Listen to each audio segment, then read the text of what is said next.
to imagine all life as you know it stopping instantaneously and every molecule in your body exploding at the speed of light. Total protonic reversal. Protonic reversal. Protonic reversal with your host, Conan Neutron. Broadcasting from a secret underground lair in Milwaukee, Wisconsin. A gigantic middle finger to everything that is rock about music, rock and roll, and corporate power. The thing is, though, if you don't laugh, you're going to go on a killing spree with sharpened nails. Confidence of a hero or a fool. I wasn't exactly certain which. Could not be more professional. It's only one I choose to go my life to. That's okay. It means something. It means something. And take that away. You know, that's my take. What's yours? Protonic reversal. That's like a science thing, right? Indeed. It is a science thing. It is a science place. It is a scientific fact that we are all up in your face. It is time for the one and the only Protonic reversal. And welcome to it. We have another guest from Down Under today, and I'm very excited to talk to him. It's normally... So I'm very pleased to announce that on one of my favorite bands of all time, The Birthday Party, the drummer, the enigmatic Phill Calvert. Am I saying your? I've never heard your last name spoken aloud. Phill, is it? Am I saying it correctly? Yeah, you are. Calvert, very popular name in the United States. A lot of people in Maryland called Calvert. There's whiskey. There was all kinds of alcohol called Calvert. My wife is forever buying things on eBay that are old bits of barroom paraphernalia that light up and has your name on it. And yeah. Well, I'm glad because for me that seems like it makes the most sense, but I get a little paranoid about it because, of course, my name is Conan, and it's pronounced like the fella with the talk show. But I also came of age with the Conan the Barbarian movies being very popular, and I'm very sensitive to, if not wanting to get everyone's name exactly right, I certainly don't want to get it exactly wrong. And certainly not with someone I admire so much. Thank you so much for being on the show, man. That's my pleasure. I'm getting you giving me quite the build up here. Well, it's a pretty big deal for me and for quite a few people as well. I guess let's just kick things off relatively easy with how are you dealing with quarantine right now? How's your daily life? That's. Australia's kind of doing pretty good because, we've only got 25 million people down here. So it's, and being an island kind of continent, with only a few kind of large metropolis, they've managed to really keep it in check. So we've only got 100 people have died from it so far.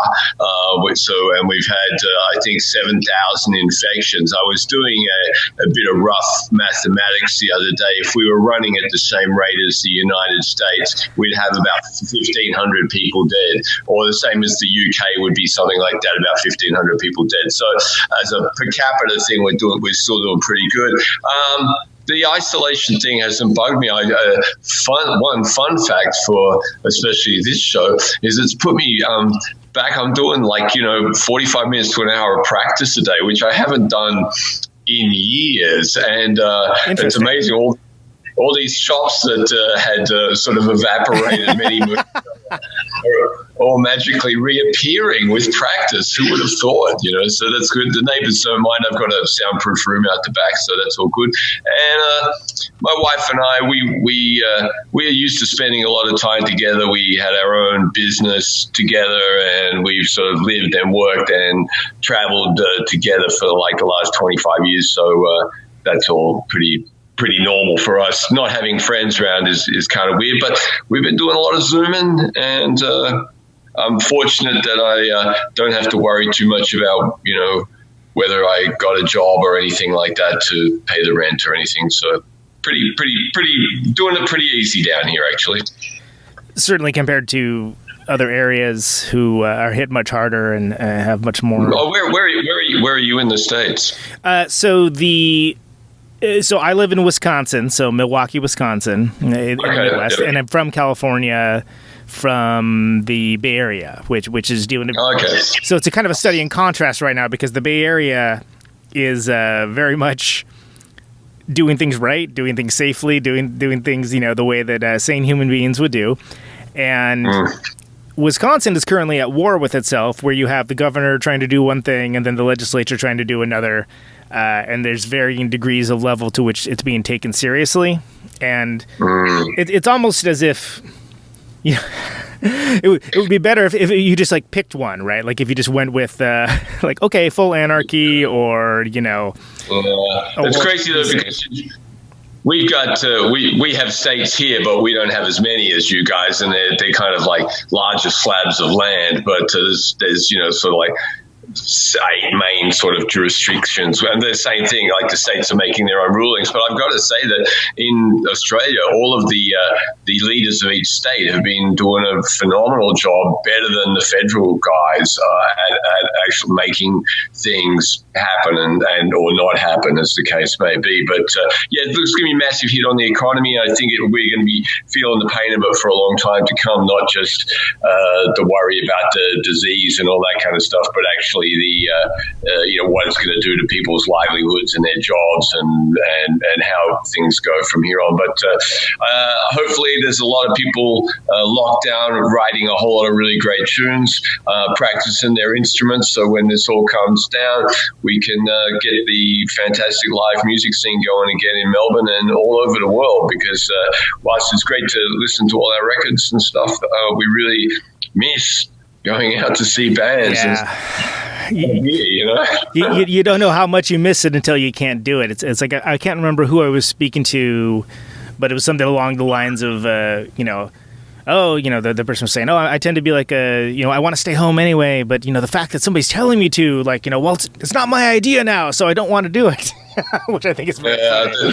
There's a lot of that. Too many people are getting their information on the whole disease and stuff from from YouTube and stuff, and from Google, instead of actually, the science and the people who are trying to keep us safe. And of course, we watch with great consternation and amusement Your Glorious Leader on the TV, but let's not talk about that. Let's talk about music. Yeah, I was going to say we do not believe me. So people look to this show to get away from that guy and away from those things. So let's not delve too deep into it. Let's just say that there's a reason why I'm very glad that I do this, and I may not be able to tour myself or any of the normal things, or even go see shows, but the fact that I'm able to do this and have these conversations with folks is very lovely, and I don't take it for granted at all in any way, shape, or form. So it's interesting to me that you said that you were playing, because I was going to ask if you play drums at all these days, because I know that it's been a bit since you've been in an active band. You've done some of the production stuff. It's I'm still doing that.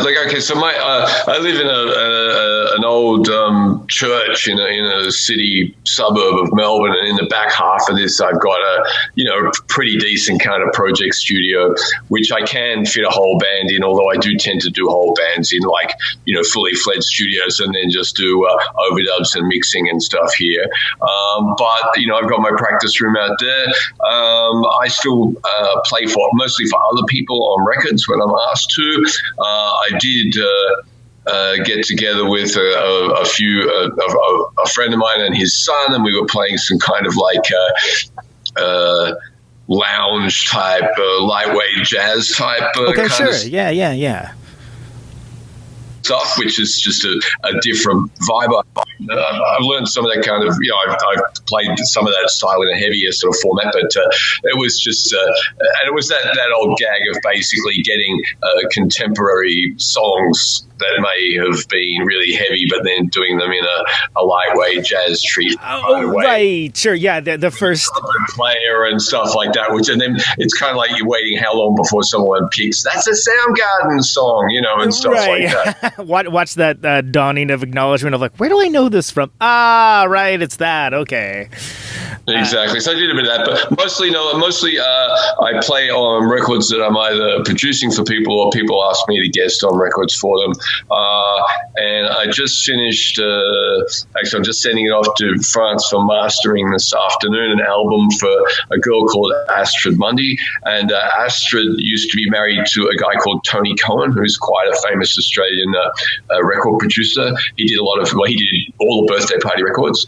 And he did a lot of Nick's solo records as well early on. Also did bands like The Cruel Sea and Paul Kelly, like a lot of Australian stuff. A lot of different things that from down there. And he passed away a couple of years back, and I reconnected with Astrid, who was at one stage like quite a up and coming artist. And I said, "Geez, have you done anything lately?" She goes, "Oh, I've got these songs." And so she sent me some stuff, and I loaded it up in the studio, and then I played some drums, and I put some keys and guitars and stuff on there, and I sent it back to her. I said, "What do you think of this vibe?" And so we started working back and forth remotely. She's in Sydney. Then I got her down here for 4 or 5 days, and we just cleaned everything up, and I've been mixing that for a while. So yeah, I mean, I did a young band. Well, they're a combination of two bands. I did a band here called Masses, and they went and toured in the States, and they ended up with being involved with two members from a band called can't remember their name, but the drummer plays in Sheermag. The drummer plays in Sheermag when they tour, and the band was Crimson Violet or Crimson. Anyway, so what we had was 2 players from America, 2 players from Australia, and they put together this band called Terremoto, which is Italian for earthquake. And basically, they did a record back and forth between some guys in the Bay Area, a studio there, and my studio here. So all the Aussie stuff was cut here. All the drums and the vocals were done in a studio in Oakland. And then everything got sent back to me, and I mixed it. And then it got put out on a label in Europe. So yeah, you don't happen. This is going to say this is a niche topic would be an understatement. But you don't happen to remember the studio in Oakland, do you? Was it Sharkbite? Was it Tiny Telephone? Survivor Sound? I'd have to look back into my emails. What was he? There was a main engineer there, guy. What was his name? No, I'm sorry. I'd have to go. That's fine. Look, email me afterwards, and I'll tell you, because that's obviously people you might know. I mean, I lived in Oakland, California for 22 years and played in a band almost the entire time. So it's highly unlikely that it would be someone I don't know, and I'm just kind of curious. Yeah. So the drummer's name's Giacomo Zatti.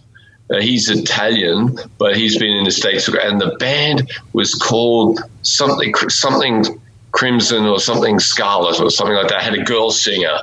And these guys are very much in the kind of indie punk kind of, lots of 7-inch vinyl kind of world of that. And sure. Well, so that's the kind of stuff I've been doing. I still play, I practice. I have a bad addiction, which is collecting vintage drums. So it's an expensive habit that requires a lot of space. Yeah, well, my wife is very understanding. Something arrives. She goes, "Is that a snare drum?" I go, "Yeah." She goes, "But you've got 8 of those. I go, this one's different." So she's very understanding. She doesn't go one in, one out, or how many guitars have you got? She just goes, "That's cool." Well, that's very good. That's a sustainable relationship for someone who's a musician. Indeed. Well, we have understanding on both fronts. She currently involved in an art project, which is repurposing and sculpting things out of found objects and things from thrift shops and junk stores and things, and it's actually going pretty well. She's getting quite a lot of success with that, so that's cool. Oh, that's brilliant. Okay, so this was an artsy household then, which is always. We were both involved in a very serious commercial endeavor for 15 years together, and then we sold that last year, and so now's our time to really enjoy our artsy kind of pursuits. Do things for yourself, you kind of live it up a little bit. Well, it's funny that you mentioned also too with the doing the loungy songs and things along those lines. I was thinking back to all the way back to the beginning, to the Boys Next Door. And if I remember correctly, and again, you have to understand that some stuff gets lost in translation through history, but you folks got together in school, and it was, would you start off playing covers and things along those lines, or like how did that inception come about? In the earliest kind of configuration of anything at all, it was myself and Mick Harvey and another chap called Brett Purcell, who was a bass player. And we had a band in like second or third form and played, covers of we were really just grappling with getting on top of our instruments more than anything else, and swapping records, doing all that kind of stuff. Then Nick arrived at our school in about third form, which is like year 9 or something like that, or halfway through junior high or whatever you guys say. And he basically, when he was more obviously frontman material, but he also played piano, and we all became like good friends and started doing lots of hanging out together and swapping records. Have you heard this? Have you heard that? And we get together and jam, whenever we kind of could or could afford to, and stuff like that, in someone's garage out the back of their mum and dad's house. But mostly, we started playing school dances and things. It was all covers. It was Alice Cooper, David Bowie, Sensational Alex Harvey Band, Stones, Sabbath, it could have been, all kinds of stuff at various stages. We had a guitarist called John, who was a very sleek, dexterous, kind of speedy, would have probably done well in LA in the 80s kind of thing. Could have been in a good hair band, but he sadly, after we finished secondary school, he ended up going to the United States for a period of time, and he suffered some kind of a mental breakdown not long after that. And just as we were getting it together and finding our kind of beginning of our punk and new wave footing, a different set of covers, plus always some originals. Even back when we were doing covers, there were a couple of badass originals, written by Nick or something in there as well. And then so just as that was kind of hitting the straps, John was sort of kind of theoretically going to be in that version of the band, but then he was never really able to get it together. Then he came along to one rehearsal, and you can't have straight ahead buzzsaw guitar and then have someone doing these flaming slick solos over the top, because that doesn't work, So then it was kind of like, well, this isn't working. We'll just keep it as a 4-piece. And so we played. As a 4-piece, there was, probably 50-50 covers and originals. And the way it all really, really came together was that a record label in Australia called Mushroom Records, they decided that they were being very successful on the kind of, mainstream of the music kind of scene in Australia. And they decided, we need to create a kind of satellite spin-off label so it's not identified with us, but that's going to pick up on this new music that's coming out at the moment. So they were trying to do a pseudo Stiff Records, or like the Australian version of what that label was doing, so it was sort of auteured almost. I know people get really mad when you use the word auteur for non-visual art mediums, but whatever, a curated experience where that it was a trusted brand that you could. The music had like a shorthand with it. Yeah, that's right. So it would be, I don't know what the American equivalent of that would have been at the time. It would have been just some, indie label in New York or some indie label in, right. Later on, it became like the Homestead and Twin Tone, things along those lines, and then later on Matador, Touch and Go, AmRap, etc. There you go. Exactly. So they got this label together, and this guy was basically running around with money, going, "I'm going to make this punk label," and he literally, I kid you not, we were playing at one of our favorite haunts. We had a little bit of a following at that time. 50 to 100 people would turn up on a good night to see us specifically, and this guy walks into the band room after having, stood out front of me going, who's this fat guy in the audience? And anyway, he walks in and he goes, hi. And we go, hi, yeah, so we don't know. And he goes, I don't know if you've ever seen those movies where a guy comes up to a young band and walks into the band room and says, I'm going to make you a star. And we go, yeah. He goes, well, I'm that guy. And this is, what an announcement. What a way to start it. This is hilarious, man. So this is literally, we're just going like, bullshit, Anyway, so, but no, the guy put together, and what he did was he made a sampler. So he basically got about 8 or so bands in Australia that was seen to be part of that vanguard of there being, a new wave kind of scene. And he put together this sampler. But of course, as in the ways of all great record companies, they focused on us and one other band as probably being the most likely to have a hit. And they basically, we were the only band that got 3 tracks on this album. Everybody else got 1 or 2. And we had 3 tracks on this album, 2 which were written by us, 1 which was a cover, which of course they insisted on being a single, which was a cover of These Boots Are Made for Walking by Nancy. The Nancy Sinatra song. Yeah, I was going to say that's and again, it's interesting what has both stood the test of time and kind of been translated down, but that is something where, because and the reason I ask is from my personal standpoint as a fan, I came to the Boys Next Door stuff quite late and was like, oh, what's this? And then I was like, was this early on? And then it was like, oh, yes, this was very early on. I was like, oh, okay, that makes sense, yeah. The saddest thing out of all of that, though, Conan, I would say, is that if I could get my hands on the demos that we did for the making of that compilation album. So they shoved us in a demo studio first and said, just blam down a half dozen songs and we'll shortlist out of that what we're going to do for the album. Okay. If I could get those tapes, they were better than the final record. Right. Well, much in the way, especially with, younger folks and younger bands, you don't necessarily know every part of the process. At the time, you guys hadn't made a record, right? So, you don't even know, what is making a record? What does that look like even? We got better as time went on. But so, we would have been 18, 19 at the time that all went down. And then that all fell in, didn't fall in that much of a heap because basically the label then decided, well, the next thing to do is to make some of these bands make a fully fledged album. And we actually got into the studio, made this whole complete LP. And then the label, basically the major label, said to the minor label, this isn't working, and that's all done and dusted. We'll just take over these artists' contracts. You'll now become a mushroom artist, and we'll take over that record and we'll put that record out.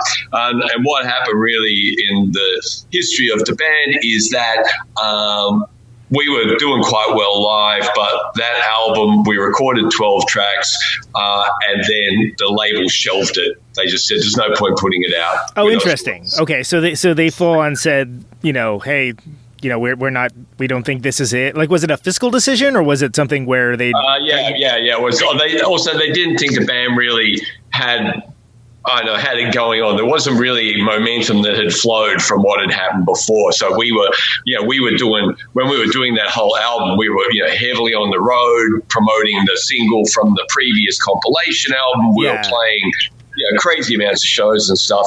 And mind you, there's always been a very good live music scene, even in the regional areas. But, when we turned up in country towns and played in services clubs and stuff like that, it wasn't good. Well, they book us in.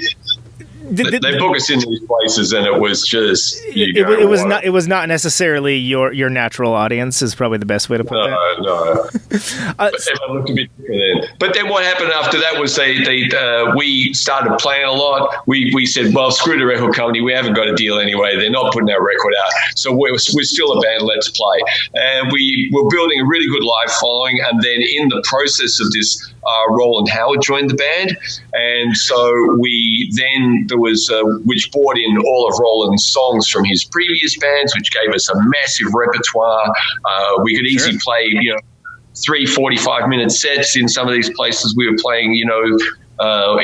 We'd pay 3 sets in an evening, and then have a support band on before. So we started pulling really decent crowds, and so then the record company came to us and said, "Oh fuck, you guys are doing really well." now they like it, huh? Now that they see that there's a little success.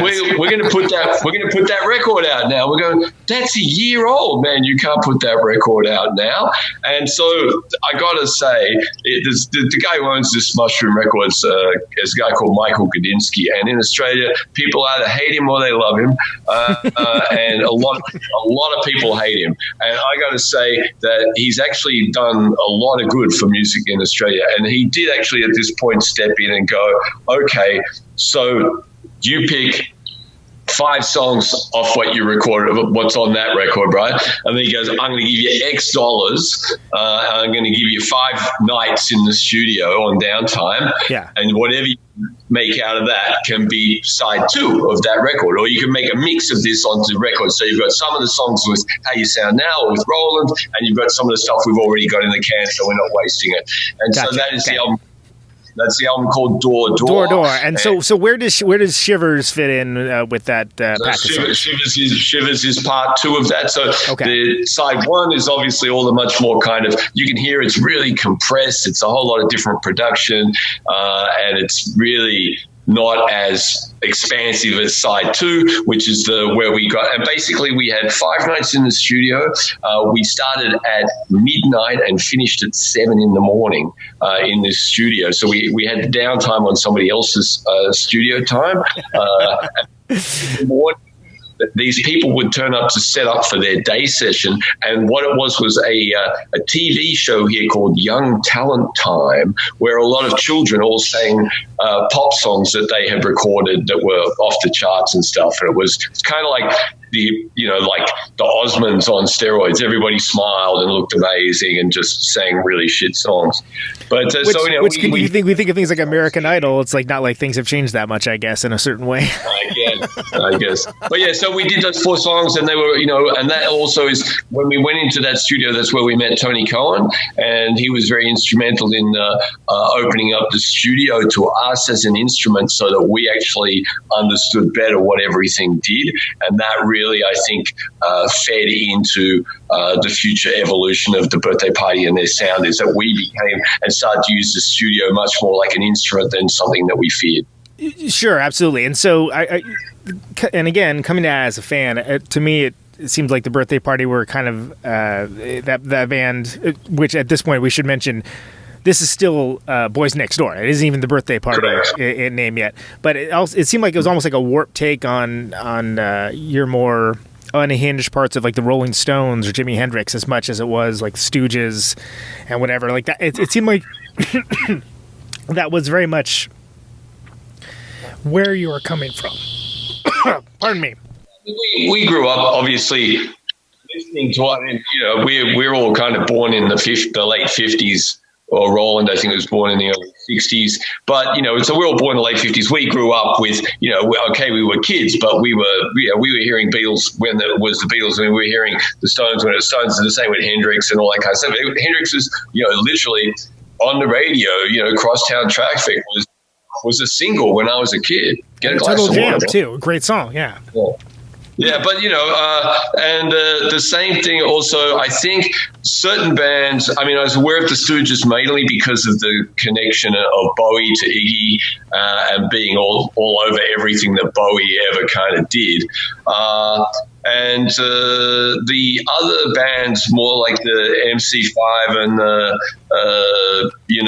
Blue Oyster Cult and those kind of bands, we really mainly came to them through a band called Birdman. So Radio Birdman were a Sydney-based band. Yeah, the massive and amazing Radio Birdman. Yes. They were kind of big. They had a good following in Australia, but they were, their front guy was a guy called, their lead guitarist Dennis Tech was a guy who was from Detroit, and he had all those records. And when we first started going to see those guys and then playing supports for them, the things it was, you ended up at someone's apartment afterwards, and people would literally carry records with them, and go, I've got this single. You got to hear it. Or have you heard this album? And that's when I first started hearing bands like the MC5 and the Flaming Groovies and the Dictators. I used to hang out in record stores a lot, so then you'd start to look at those records and you look at what label they were on and what else was on that label, and to really dissect the record racks looking for stuff. But I think nothing exists in a vacuum. Everybody comes from a point of influence. I think when the band got much more unhinged and crazier, which is in the segment just up until the point where we left and moved to England, I think, we got dropped by that label that had completely, they said, that's it, we're putting that record out and then you're free of your contracts, we have nothing more to do with you.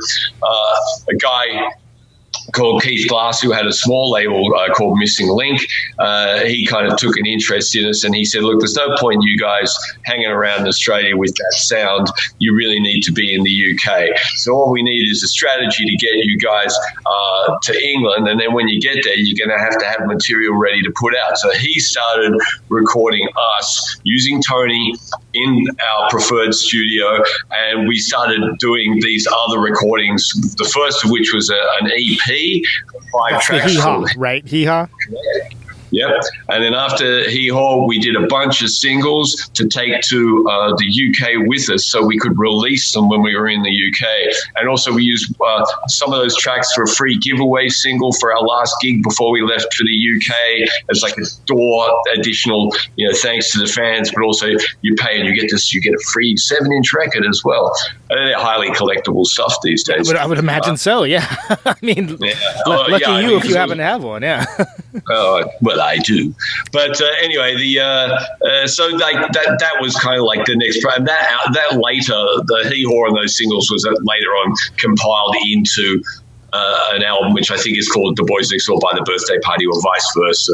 I'm not sure, depending on what version you have. Yeah, so when you have songs like A Catholic Skin and The Hair Shirt coming through, and which would later be on Hee-Haw.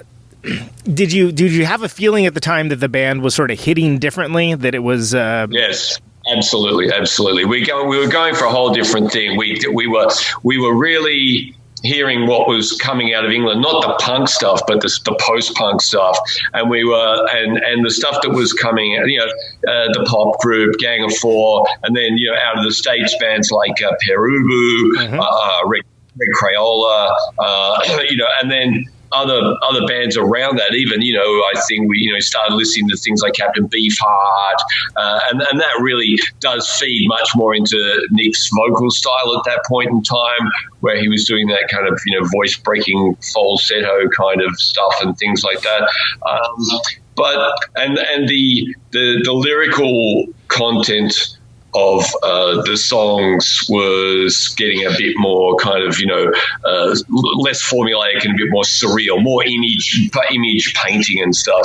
It almost seemed he was diving into kind of that Southern Gothic allegory that he would obviously lay into much more later on. Yes, mind that vein more heavily later on. But the other thing too, I think you've got to put into perspective with all of this, in the timeline of all of this, during the period where we were recording the second side of what was Door Door, and the ensuing period after. This is a very short period. So, in the very beginning of 79, we're in the studios recording Shivers. By the end of 79, the first months of 1980, we moved to the UK. So in that period, that album came out, Hee-Haw came out, the free single giveaway went, and we left and we moved in. Physically moved to a different country. Now, granted, I understand that, especially with folks, it seems like there's a UK, Australia, as much as there's physical distance, it doesn't seem like that big of a deal to folks within the UK. It's very hard to understand for somebody from the States, because it's like, wait a minute, aren't those different parts of the world? But it seems like it's very free-flowing, those two places. Yeah, well, okay, for the history lesson, that is, of course, we were part, or are part of the Commonwealth, so it was it was under the auspices of that kind of colonial kind of expansion. But the other thing too is many of us do have heritage in that direction, and therefore the people from Australia, you can work and live and pay tax in the United Kingdom up to the age of 28 without having to have any kind of visa. I think they've brought it down to 26 now. So, like, you can go there on what's called like a working holiday, and you just like I think they're tightening it up now, but it used to be a going on thing. Also, it is 12,000 miles from Melbourne to London, but because Australia is so far from everywhere else, it's almost like a rite of passage. You finish high school, and before you go to university, a whole lot of people take what they call a gap year, and they go to Europe, man, because it's like, well, you got to go somewhere. It's a long way. You might as well go there. Yeah, you'll see some different stuff, meet some different people, maybe get to know some different people. And also, very well. For us, the music scene was really, seemed to be going on there, and the whole indie record thing, small labels was huge in England at that point in time. Rough Trade, Beggars Banquet, 4AD, Cherry Red, Factory up in Manchester. It was just going off. Everyone was starting a little label somewhere, and they were able to get distribution and sell records and chart. Actually, even chart on the mainstream charts. You could get some people to actually play it, which is kind of crazy to think about now, because we're talking about not just the idea of like the indie station wasn't necessarily even around at that point. That we're talking about folks that would just commercial stations that are taking a chance on playing something kind of weird, paying something. Well, a lot of that did come. There was the guru at the BBC, which was of course John Peel, and John Peel basically, everybody listened to his show. He was like the tastemaker kind of guy, and we were very, very fortunate that he hooked onto us quite early in the piece. We did do a lot of stuff. Well, I spent a lot of time courting John Peel, trying to bump into him, have a meeting with him, accidentally pop. Oh, you go to this bar too? Oh, I had no idea. Pretty much. Well, he's quite a reclusive kind of dude, but I got to know the guy who was the doorman at the studios, because I used to go there after work every night when I knew Peel was going to be on the radio that night. To go there from when I could get from my job where I was selling jeans, I could get from there to the Portland Place where the BBC offices and studios were, and I got myself there in time to try and bump into him or his producer John Waters, so that I could hand over these records. And in the end, it did happen, and he then played our records. We got a very small article on us in the NME about us being there from Australia, but in that first 10 months we were in the UK, we played 7 shows, and we're a band that was used to playing a lot. You were playing all the time. Yeah, that's. Oh yeah, we 100 and some shows a year we were doing in Australia. So it took, and then just do 7. But then when we went back to Australia. Over the Christmas break, so it was going to be the worst of winter in the UK, but it was going to be summer in Australia. So we would go back to Australia, cut another album, tour, play 30, 40 dates, and then go back to the UK with a new release. Because by then we had a label in the UK. We were being quite fated for our live performances. We're starting to get the couple of singles we put out got good reviews, which was Mr. Clarinet and then The Friend Catcher.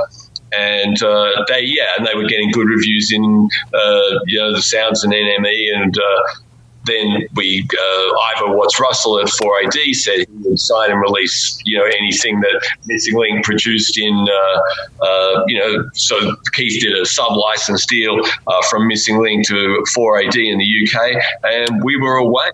So then. Yeah, over the next year and a half, things went stellar for the band. We went toured in Europe. We did our first trip to the United States. And that was more after. That's more around the kind of Prayers on Fire time. Yeah, and you're hitting so much awesome stuff, and I want to make sure we get to it all. Specifically, sure. I want to talk about how.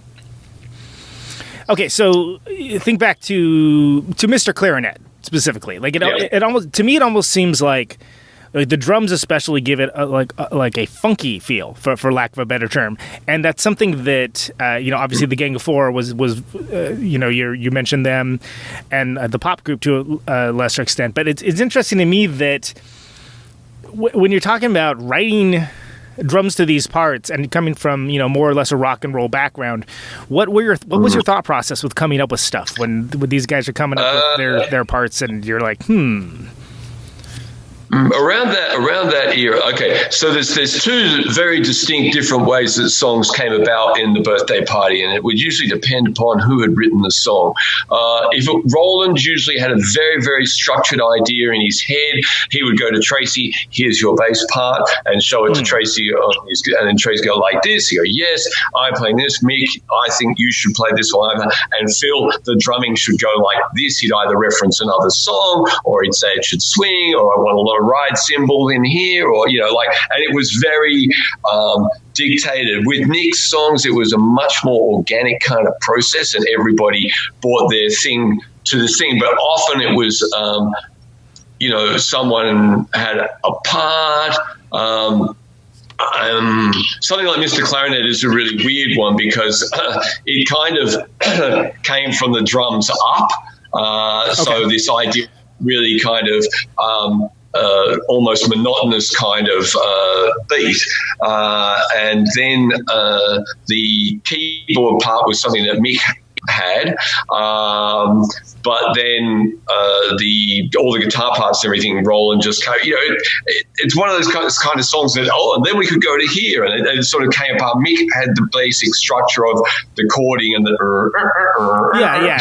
that kind of almost circusy sounding part or something. Correct. But the funniest thing about that thing is the killer sound for that on me is that the actual snare drum on the whole song is overdubbed with Nick and I using these kind of short pieces of like broom handle type stuff, whacking these metal trash cans. They get that.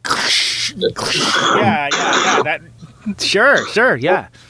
Through it, and that's mixed up under the drums. But the most amazing thing about that song that not many people know is that Tracy was AWOL for that session, and for one reason or another, we got in there and we tracked this track, and we got it right up to the point where we were going, it sounds amazing, it's just great like this. It's because it's all bottom in from the organ and everything like that. Yeah. It just goes like this, and then Tracy turns up because, I don't know, car trouble, whatever, got stuck at the pub, I don't know. But anyway, and so we're playing this track going, we're going to mix it like this. And Tracy goes, hang on a sec.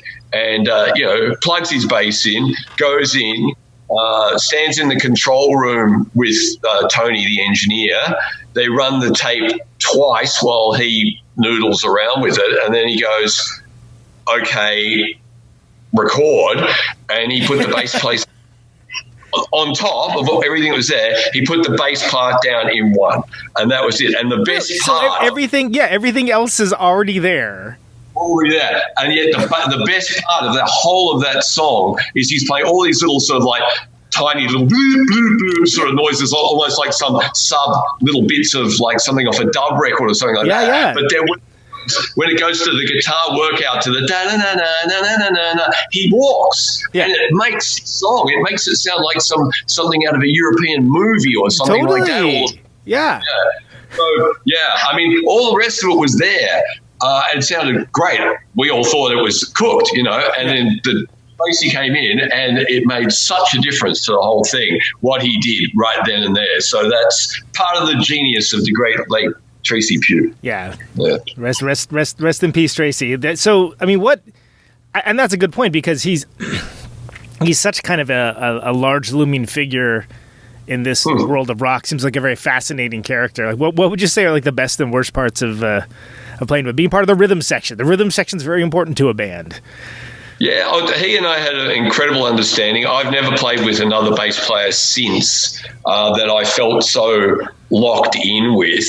But we developed stuff over years of woodshedding stuff together, even to the Tracy developed a thing once where we were in a rehearsal room, but he couldn't stand in a particular place because of the confines of the rehearsal. Yeah. And he put a mirror to the side of my drum kit so he could see my feet.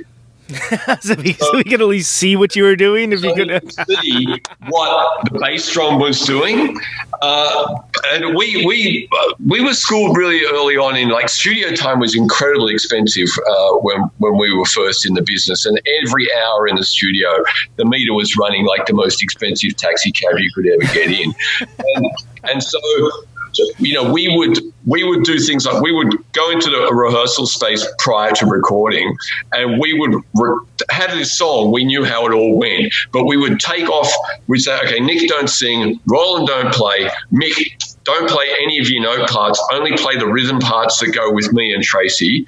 And then we would learn the whole song like that, so that everybody knew how their part spoke to the other person's part. And then Tracy would go, what are you doing on the kick there?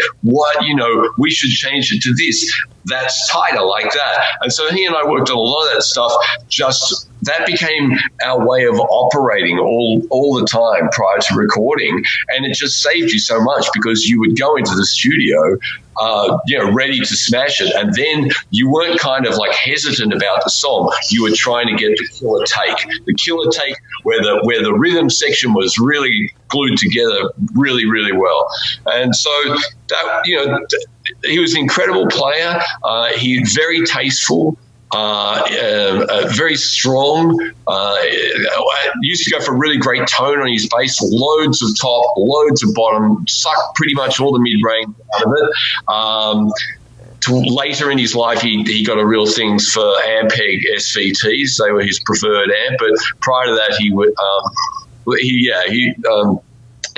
really knew how to get a sound out of an amp, Yeah, he was great to work. The bad things of Tracy, God rest his soul. I mean, when I first moved out of home and got my first apartment, it was with Tracy, Oh, wow. And he and I, nice. We drank a lot of beer and, smoked a lot of jazz cigarettes and played a lot of records together, as kids. And sure, as one does, yeah. Yeah, we went out to clubs together, and we, picked up women together and did all that kind of stuff. And so he and I had, I have a really beautiful note that he wrote me when I, inverted commas, left the birthday party. And he was always very caring and very, warm towards me as a person. So I had a really great friendship with the guy. He could be erratic. He could really go off the rails on the drink. He wasn't much of a drug user during the time I spent a lot of time on the road with him. Tracy, a little bit of speed, couldn't really care, didn't really like dope that much, but he could drink, and he could drink an awful lot. And sometimes he performed like you wouldn't even know he'd had a drink, and other nights he'd be sloppy. So that was probably his minor foible, weakness, whatever. But as far as he's always happy to pick up his amp and shove it in the back of the van. He wasn't, he wasn't sort of, playing too much rock star. He was, right. He was really decent guy, but a phenomenal player, and his parts in some of the songs are just. And even though they may have been parts given him, Nick wrote the bass line for King Ink and for Nick the Stripper on a guitar and said, like this. But when Tracy Pugh picks up the bass and plays it like that, and you go, that's a whole other thing. Well, it's a type of authority that, was very inspirational for folks too, and inspired many other very iconic players to kind of be like, oh, that's what I wanted to sound like that. That's, this very just exactly brutal, just mean, just nasty. I mean, like to the fact that I remember once playing the birthday party for, and I think it was something like King Ink, and I was like showing like what the band looked like. And I showed a picture of Tracy Pugh, and they're like, "That's the bass player, right?" Just by looking at him, I'm like, yeah, good. It's like, yeah, I could tell by the mustache. He developed that look. He didn't have that the mustache never arrived until we got to the UK, and at first it was kind of like, almost like, really? You're really going to Errol Flynn? What do you got going on here? It's like, and then he started dying, and so I looked a lot better. But then that time when we first went to New York, and he bought that massive Stetson hat, and then came out with the mesh vest and the almost kind of Village People kind of vibe. And, shit, this is really a thing. And he owned that stuff, man. Like it was really his jam. He walk around the street like that, no stress. That was his thing. Well, it's interesting that he sort of managed to carve out a lane for himself that was somehow managed to be both arty and hyper masculine and just plain bizarre at the same time. And well, I think it was a lot of that, and I think that was kind of what the band. The band was fairly enigmatic in the musical choice. It's a very unusual. People might look at it as a very unusual combination of people, but it worked incredibly well for that period of time. Whether it could have kept going, I don't think we could have been the Rolling Stones and be doing stadiums now. But it's like at that point in time, before things did start to really get frayed around the edges towards the end and before it all disintegrated.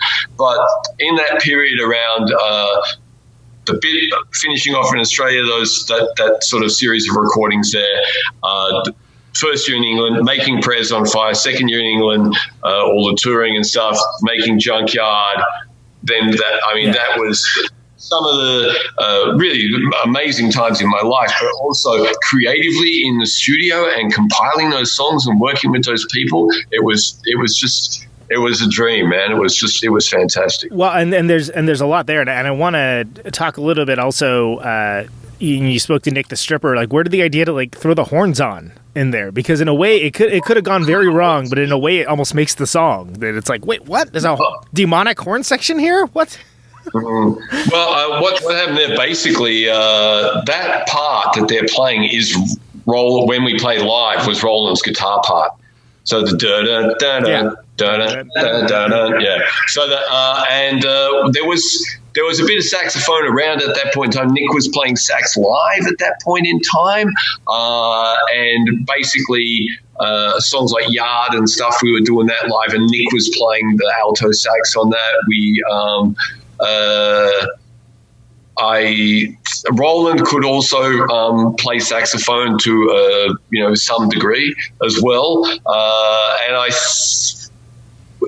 I don't know. I couldn't. It just seemed like a really. I think I tell you where it may have come from a little bit. It may have come a little bit from the Laughing Clowns. Having horns and a horn section. There was, I'm trying to think, there's horns and stuff on a bit of Beefheart. There's horns on... Yeah, there is precedent for it, but it's certainly not certainly at the time was not a generic go-to. We never did it live, but we never conflated the two. We never thought that our live recordings had to sound exactly like our studio recordings, and vice versa. So, and the same year we had Zoo Music Girl on that album, and that live, which I thought was a fun thing for me to do as a drummer, and Tracy never had any problem with it, but man, the audience used to have a terrible fucking time with it. It was obviously people were going, what's going on? Yeah. But I love it when people can't. I like things that are in unusual time signatures, but people don't actually notice that there's a different, right. Money. They're just going to be rocking out rather than. So Money by Pink Floyd, that's in 5. There's even Say a Little Prayer by Aretha Franklin. Parts of that are in 5/4, and what else? I mean, that Outkast song.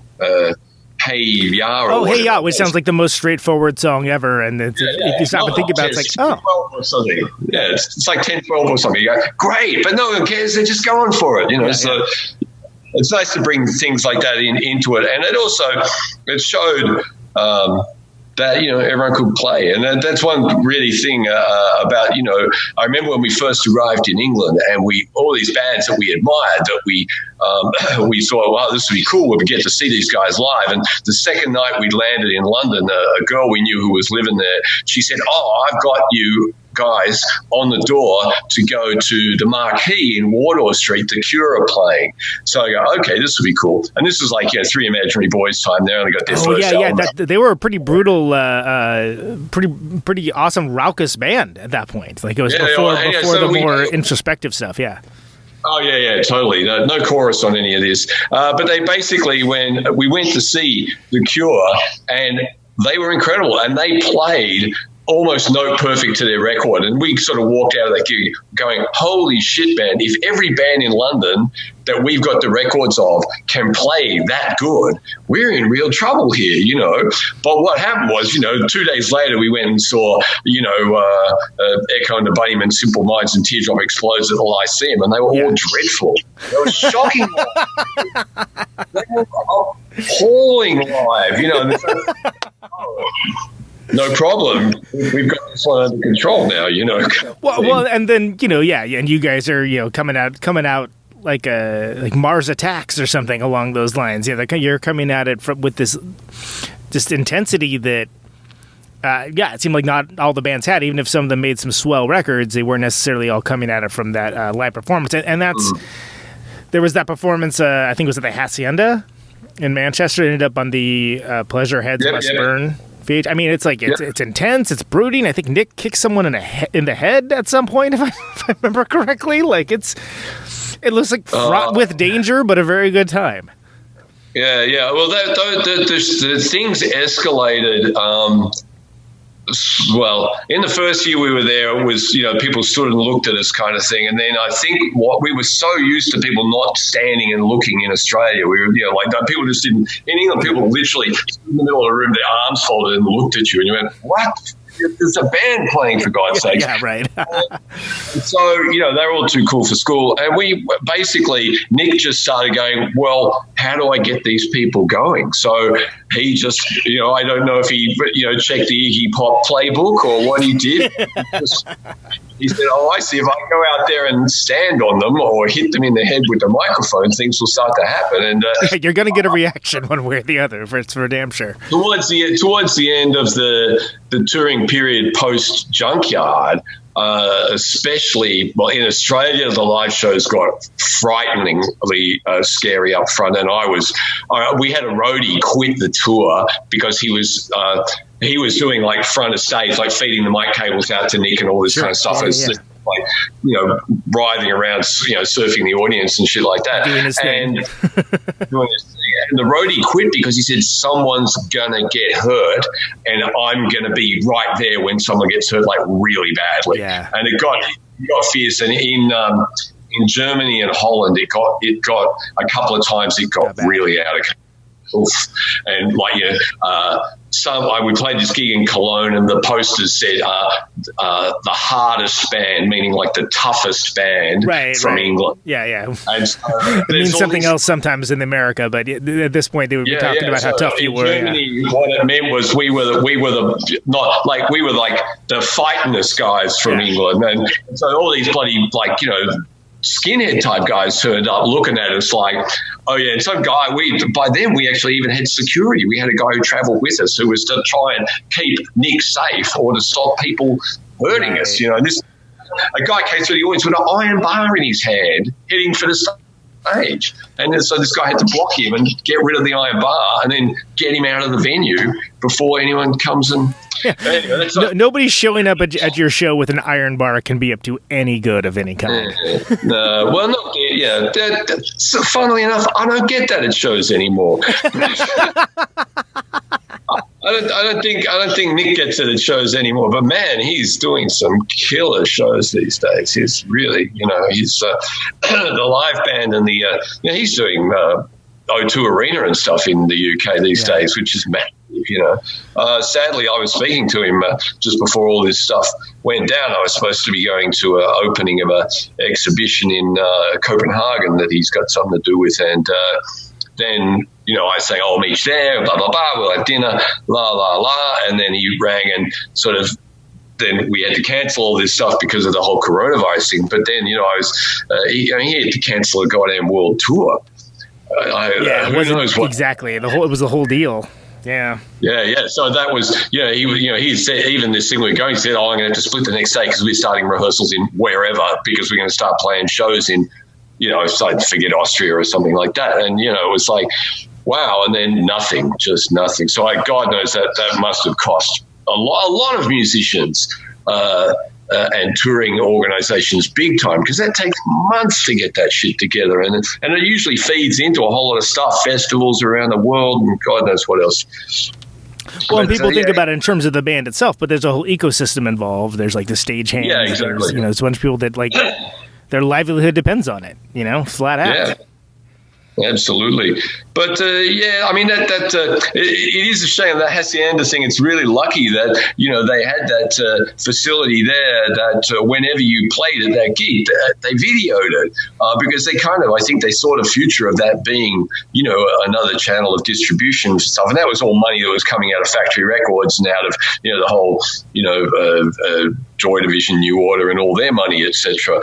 But, even later, I played there once with the Psychedelic Furs, and same thing. They videoed the whole thing, and it was all broadcast onto the screens at the same time. So that was really fortunate.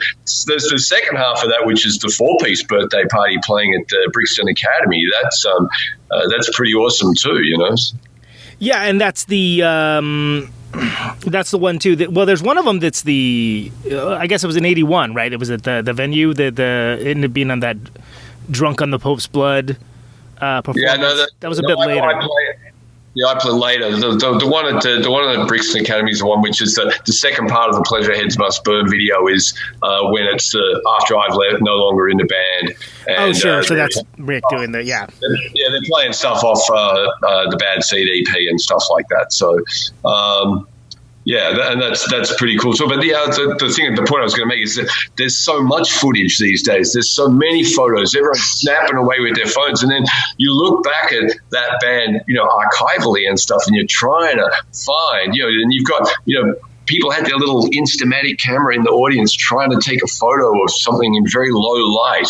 And so, besides the official things where someone was paid as a photographer to take your photo, there's very little kind of just incidental footage of or stills of people hanging around being themselves. Whereas nowadays that stuff just is everywhere. Yeah, I mean, being in a band now, it's everybody's got the ability to be a mini Martin Scorsese or something just in their pocket. And so on that, do you feel that the live documents like that Hacienda show in Manchester?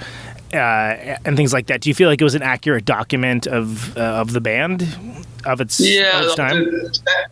Sadly, there was a whole lot of footage shot during the summer of 81, 82 that was hopefully going to be made into a live performance video.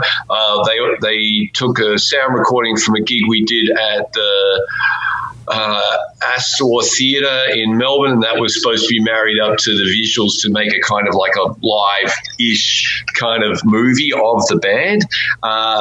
Footage has disappeared, never been seen again. I saw the rushes of it, and it was really fantastic. They shot on film. There was a guy. Literally, they had one of their cameras encased in foam so that this guy could actually still operate it, but get on stage and actually kind of physically almost bump into Nick and stuff like that.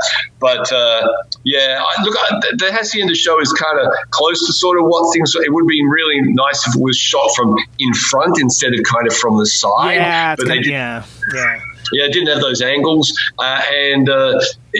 I always find that the thing that suffers most in those situations is the audio.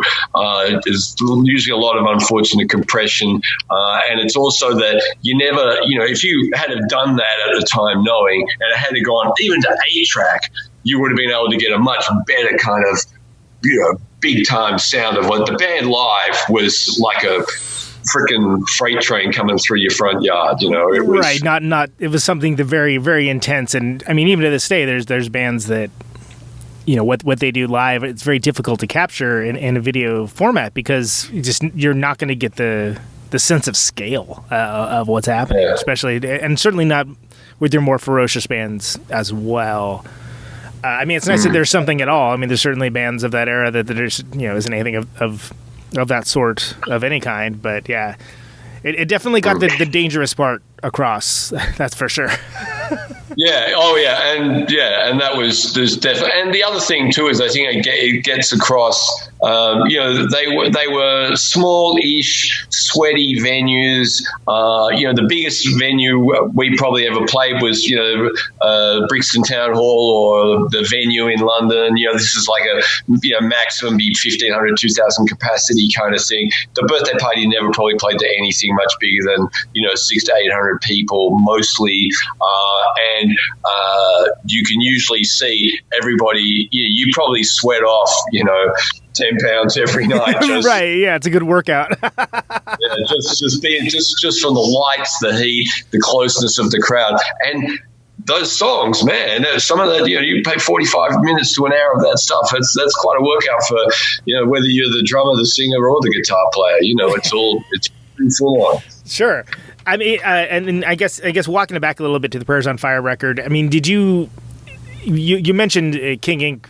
Did you feel that was sort of like a statement of intent song at the time, or is that something that just kind of seemed like, oh, there's another one, I do this on it? Yeah, I think we were.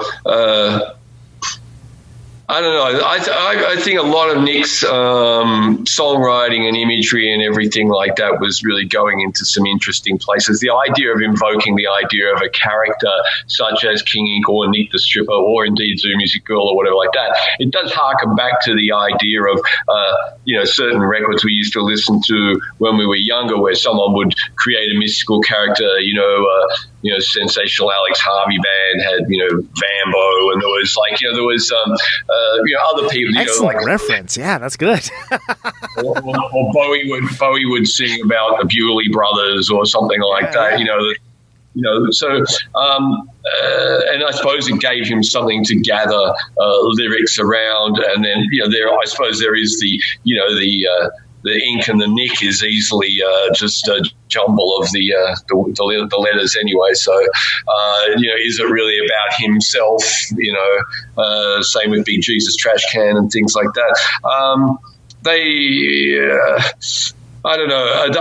The point I was going to make earlier about the change in the music and the change in direction. Sorry, I didn't mean to take you off base with that. But right back because I think the birthday party really became the birthday party before we changed our name, and I think it was around that kind of hee-haw kind of time, and the singles after that where we were really trying to push things and everything, and that was all post the death of Nick's dad. Now, Nick's dad died somebody was referencing, someone was writing a bio on Nick was talking to me one day and they go, oh yeah, but Nick's dad died on this date. And then I was comparing it to the timeline of our recording dates. I'm going, hang on, we're in the studio doing Shivers and those other tracks and stuff for the second side of the album.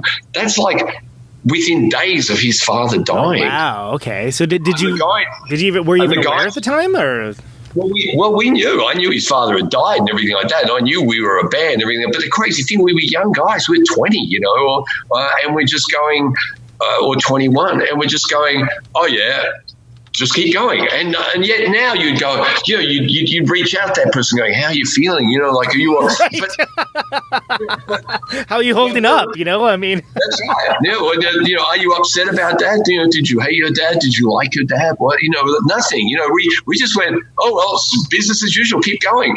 And I when I look back at it now, I think, wow, that would have been such a heavy blow. And how does that all go in your psyche and your mind and what, Nick was always incredibly well read. He was always looking for, stuff that was going to, fuel, the creative process. So, even around the kind of the time where he was writing things that would end up on Junkyard, he was probably listening to Elvis, kind of thing. So right. It's like, there's no real correlation between, Love Me Tender and, stuff that we're doing, but there is trash this can, yeah. That's right. There is the idea of the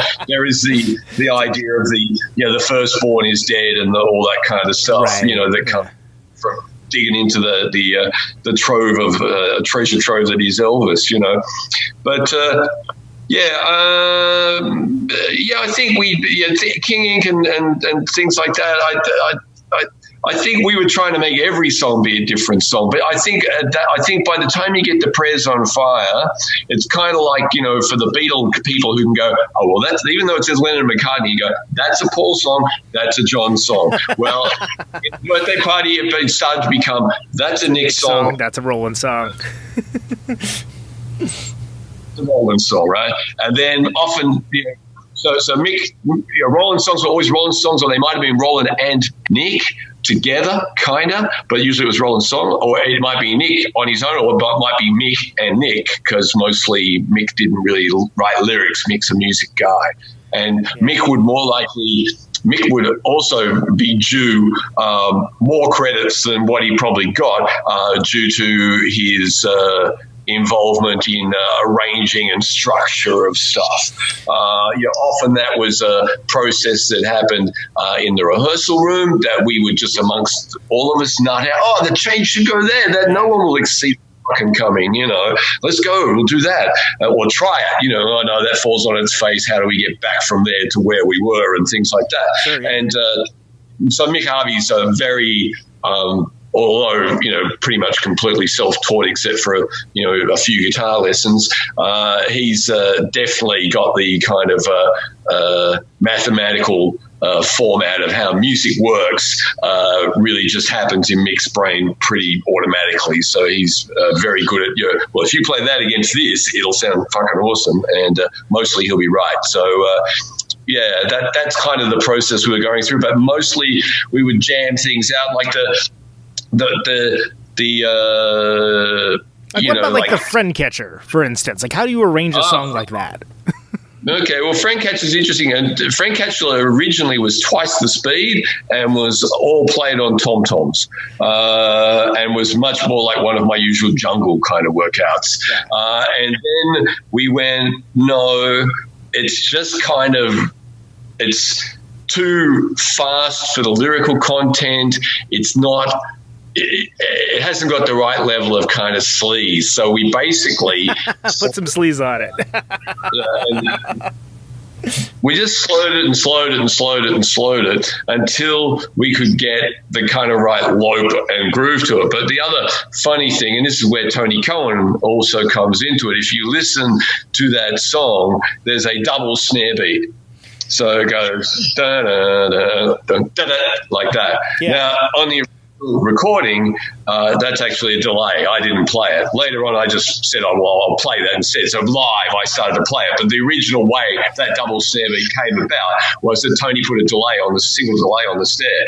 And the funniest thing is, if you listen to that song, there's a bit where it breaks down and it comes back in with eighth notes of the ride cymbal and the snare. Yeah. But it sounds like a really out of kilter roll because the delay is still there on the snare drum. And so it sounds like it's going jugga, jugga, jugga, jugga, jugga, jugga, but actually it's just going jug, jug, jug, jug like that. So the delay makes it. So then later on, of course, I had to go to play it live. I had to go listen back to it and learn it that way. No, I had to play, and I used to do it. I'd have to play trad grip because otherwise I couldn't get the two notes out as hard, holding it in matched grip. So it was like, yeah. Anyway, but that's the thing. The studio became the instrument, and that added to that song. There's mostly we arranged. And people would always go, how in the hell do you know where you're up to in a song live, and stuff like that. Right. And usually the arrangements were either triggered by a part. So we might be in one particular groove or part of Nick the Stripper or King Ink or whatever, or something that seems like it's just this endless rolling groove, and then there's a change. How did you know to change? Or how do you go completely out of time with Tracy and then come back in time with him? And it's because he could read me and I could read him. We just did it with our eyes and with nods. But the rest were often vocal cues. When Nick did that scream, or when Nick started to sing again, you had a half a bar, but you knew you had to change. And so that whenever he would start, then you could change. Or Roland would have a guitar figure, or Mick a figure that we're on this thing, but when they go, whatever, we go to the change. That's the thing. But that means there was live. There was no set length. If Nick's lost, so the songs could expand or contract based upon what was happening, right? Yeah. Absolutely. And live, that was invaluable, because sometimes Nick might be halfway up on top of the PA stack, or he might be out in the middle, or he might be unfortunately standing on top of my bass drum, which used to really annoy the hell out of me. Looks amazing. Yeah, it looks awesome, but it's not very good for the drum, that's for sure. Well, he never, you know what? I think I must have just been a real bit of a worrywart or a bit of a Nancy boy, because you know what? You stand on a drum, it's not going to break. But I just, you just think, man, if that just crushes down like that, it's going to be ugly, But when you ever see a photo and Nick is actually standing on the bass drum, with one arm up in the air like this, screaming into the microphone, it looks fantastic. Yeah. I don't care if the bass drum breaks, man. Well, we got that photo. As long as the camera got the shot, then you're sorted. That's the one. And I'll never forget the first time we got to the States and we arrived in New York City, and we got picked up from the airport by someone in a van, and we got taken to our divey hotel, and then we went to the promoter's house, and it was like, wow. But then the first or second show that we played there, they shut us down after 3 songs because they booked us into some crazy, slick, nightclub type place, and the owners, they weren't having any of the malarkey, huh? Yeah, that's right. And then we're doing that, and then of course the word spreads like wildfire. By the time we get to this, we're opening for the Au Pairs at the Ritz, which is quite a big room, and we get there once again. We're 3 songs in, and management come out and pull the plug. This is very good for your credentials in rock and roll. It makes you dangerous. Yeah, exactly. Oh, they wouldn't even let them play. Yeah. No, so straight then the people on the phone from Washington, we want them at the 9:30 club. Get them in here. New York can't take it. We want it. Get them up to Chicago. So it was the tour extended as a result of the hype. It was a dozen shows or something, but it was.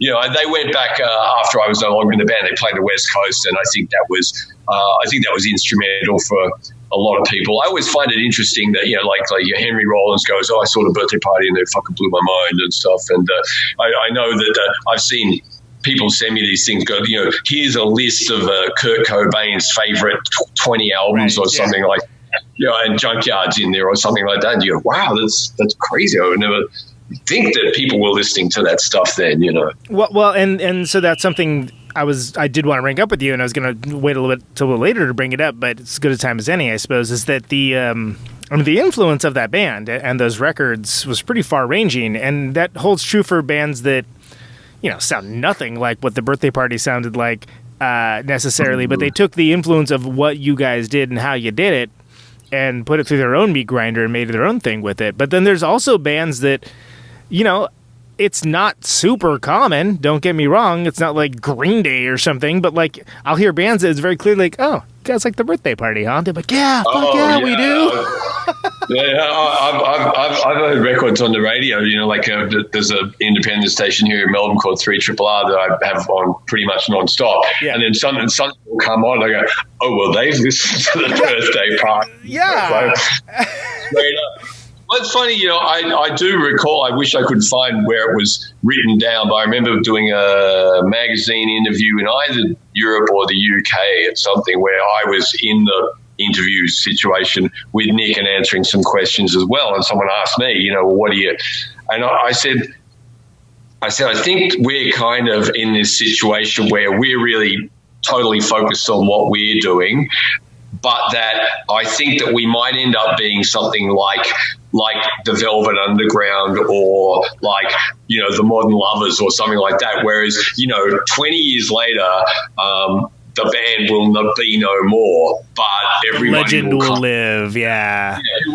They'll reference that record. Like, everyone will reference, I wouldn't necessarily pick the Banana album, but, there's some quote where it said, it only sold, initially 5,000 copies, but every person who bought it formed a band. Yeah, right. No, totally in that same sort of way. And I mean, don't get me wrong. Like, when I first started listening to the Birthday Party, I would just sit there and try to reverse engineer what Roland was up to. I'm like, how is he? What is it? Is that still a guitar? Like, what is he doing? Like, how is he making that noise? And especially without, when you don't have like a YouTube reference to immediately go to it and analyze now, like now.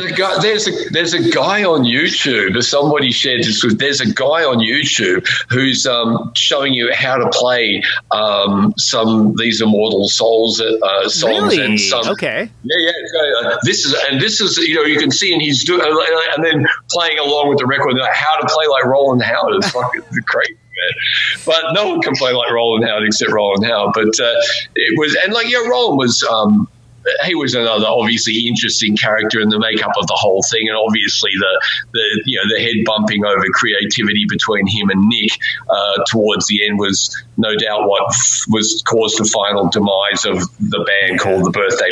And then Nick pretty much was. Then Nick was on his way, and then that set Roland free to go off and play in Crime and City Solution and These Immortal Souls and do his solo stuff and play with Lydia and all that sort of junk. But yeah, I mean, like Roland as a guitar player was certainly something to behold. He was very experimental in the studio. I reckon if he had the access to the toys that the kids have to play with these days for so little money. You can buy pedals for $20 now. Back then, a half decent pedal cost you at least $100, and a good guitar costs $300. So you're basically saying, where a good guitar now costs a couple of grand or $3,000. So you're saying a pedal's worth relatively $1,000 back then for you to add something to your arsenal. He was very, and the little known fact is that Roland's two main foot switches, the MXR Blue Box and the Distortion Plus, which he's famous for using in concert to get that sound with his Fender Twin. Both those pedals were stolen for him by our road crew. He didn't actually. He didn't have the money himself to actually ever. They were liberated from their bonds. They were. They ended up in a far better place, though. Yeah, I was gonna say they went on to be the stuff of a legend. Legends, so indeed. Not so bad. But no, he was great at pulling incredible takes and sounds out of things in the studio, and he was always trying to really. And live, he was incredible as well. But there was always going to be this thing of who's the leader of the gang, kind of thing. And to my mind, when I was in the band and as a member of that band, to me, I'm quite down with the kind of Jagger Richards idea. But you have one singer, Keith might occasionally get to sing, You Got the Silver or something, but that's it. He's not the front man, and. Right. That's how I always saw it, but I don't think that Roland saw it, that way. We did have a couple of songs early on when Roland first joined the band, where Nick would play keys or would play Roland's guitar somewhat, fakery, while Roland sang a song. But then it all really just switched around to it's better for the presentation of the band for Nick to be the singer. Yeah, I mean, do you feel that? Because it's very clear that Roland, knew what he wanted and very much wanted to be, a front person of his own style and type, which is very different from Nick, especially at the time. But by the same token, it's also, you look at the roles of the band, and Nick is such a compelling personality and can not only do the show but can deliver the songs with an intensity that. Not a lot of other bands could do. And by the same token, Roland is, coming up with this insane, crazy guitar parts that, set these songs that would also be good without that, and just send them off into, the Neptune or something. Yeah, it's crazy. I think the soundscape thing was something we were all looking at. There's a lot of stuff, for instance, that people don't recognize. Okay, so the guitar solo in Nick the Stripper's not Roland, that's Mick. So but and as you mentioned, it's credit where credit's due. I'm a big Mick fan, and I want to make sure that is acknowledged. That Mick is the unsung hero of many things musically, and I don't want to credit everything to Roll. Yeah, exactly. I think that we speak in hushed tones about those who have left us. The same with Tracy. I mean, Tracy left us. He was 29 or whatever. It was just totally unexpected. Rolly, sadly, his various illnesses and stuff really got the better of him towards the end, and his body just couldn't keep up. I think that everyone in the band certainly had their part. Roland was more obviously your frontline guitar hero type of. The birthday party's version of what that looked like. Yeah, the unlikely guitar hero, which kind of made it cooler too. Yeah, I think the other thing too is that I know Roland was so incredibly prolific when he was a kid and in the early days of the band, but I think he struggled as time went on, and I think he lost a lot of his confidence along the way. And I think someone like Nick, I don't know, he's never going to lose confidence, Nick, because he's driven. And Nick is also, the thing about Nick is he never stops working. And I think that I think Roland's battle with narcotics and although Nick did that as well, but he got away from it, or he was able to still be strong enough to fight through or whatever. I think, Rolly, sadly, especially towards the end, he just couldn't pump out the material. Nick's like a freaking machine. He never stops. And whether it's a book or a song or a movie soundtrack or what, Nick pretty much gets up in the morning, puts on that suit that you always wearing, and he goes to the office. He literally has an office, and he goes and works. And I find that so remarkable and compelling, that because for me, I think a lot of people like, whether it's true or not, this idea that, okay, songs and creativity are divine inspiration. It's like, well, no, it's actually divine perspiration. I think there's look.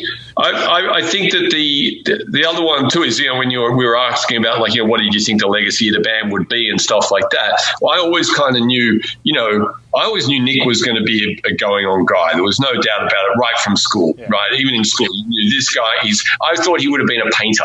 Like if you had seen his ability to draw and paint and do art, like in the classical sense of 2D art, as a sort of 16, 17, 18-year-old, and even a lot of his crazy little sketches and drawings and the cover art for Mr. Clarinet, which is like a Matisse cutout and stuff like that. Very just cool art, even devoid of from the music itself. It's just really neat looking art. Correct. Yeah. So, indeed. So he could have done that in some other format, but he was always working. And but the legacy was I remember very early on, Keith Glass, who owned Missing Link Records, I was talking. She goes, "Oh yeah, you were playing. We were supporting Keith's then band, and his wife turned up and she saw us, and she said to me, I can still recall the very first time I walked in, I saw the Boys Next Door playing, and I said, that guy has got it." So that guy, the guy singing, he's a singer in a band. When you walk in, you go, that guy's that. Look, he looks like what a singer in a band should be doing. Well, Nick was doing it, kind of thing. And I think that's what happened is that, so Nick's now 25 albums down the track, and Roland probably, he had 2 solo EPs towards the end of his life. He was really, he struggled to keep things on the rails, so that was tough. And then meanwhile, you've got the hardest working man in show business, Mick Harvey. He never stops, and a lot of Nick's success at various stages is due to the fact that Mick was keeping Nick's raggedy old ass in line. He was keeping things happening in the studio. He was keeping things together on the road. At one stage, I think he was actually even listed as Nick's manager. So it's like. And you go through all that, but then of course you arrive at the point where there's some kind of musical impasse, and Nick is not a person that lets any of that longevity stuff get in the way of whatever's going to be next. So if you're not part of what's going to be next, you're just not part of it, and that's what happens to people along the way, whether it's me or Roland or it's eventually Mick, and Warren's filling the role at the moment, but Who knows what's going to happen next? This is how it operates. And so did you ever feel with with Roland, wanting to do his songs in the band, things along those lines, and then Nick kind of letting that happen. That it was sort of like, oh well, this is good, but it's not quite, doesn't hit the same way necessarily. It's not that the songs aren't good, yeah. Exactly. It's not that the songs aren't good. They are different. They're much more formulaic verse-chorus type songs that he would bring, especially during the kind of Prayers on Fire stage. But what happened going through the Prayers on Fire into the Junkyard stage and beyond, it was getting harder for Roland to get traction for a standalone song. If he'd written it with Nick, it was going to go places better, or if it was seen as a collaboration. But one of Nick's more straight-up kind of songs like, Ho Ho or Capers or even Cry or stuff like that. It's like, they started not to seem as vital as the other songs, which were quirkier and weirder and more confronting and aggressive. I think even by the time they got to the final album, 2 EPs, like the Mutiny Bad Seed, yeah. Yeah. So the 6 Strings of True Blood and Jennifer's Veil and things like that. But it's still not. It's not fucking Hands Up, Who Wants to Die? Right, exactly. Which is sort of, we'll talk about your statement of intent songs. That kind of says it all right there, right? Yeah, it's really funny. I've been part of someone's working on another film documentary on Roland, which is. This one's a bit more. It's interesting. I don't know if you've seen the existing one, but I just saw a little bit of it, and I'm really fascinated because he's like one of my favorite guitar players, and it's I feel like there's so much story to tell, but I'm frustrated that I have not been able to see the whole thing. Yeah. Yeah, well, it's really annoying because the autoluminescent one, which is made by a guy called Richard Lowenstein, who he made some movies and a lot of video clips around our time back then and stuff. But it focuses a lot on the fact that it's definitely right near the end of Roland's life, and the shots of him in hospital and stuff like this. It's really, not heavy. Really what. Yeah. Not what I want to see, kind of stuff. And it was really, came out after he died, and it was,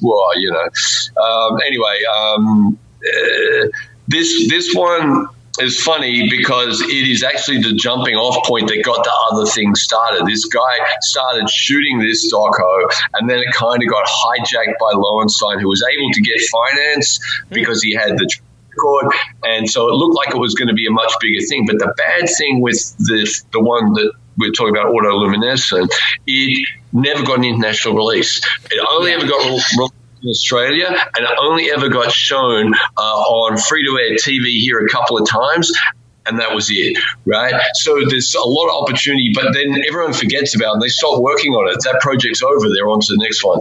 This cat who's making this other one, he tends to be it looks like he's going to focus a lot more on the music, and he's got a lot of interview footage with Roland before he died. And a few years before he died, I think in the period between the making of the 2 EPs, because this guy who's making this doco was the engineer and owned the studio where those last 2 EPs. Cool. That makes sense. Yeah. Lindsay Ravina.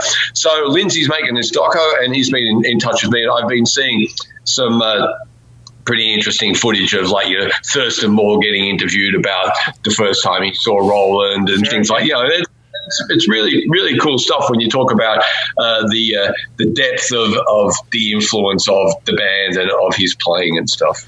Yeah, and not even just necessarily from a quantitative angle, but from a qualitative angle too. Like you gave me the Velvet Underground analogy before, which I've actually used myself, and it's one of those things where,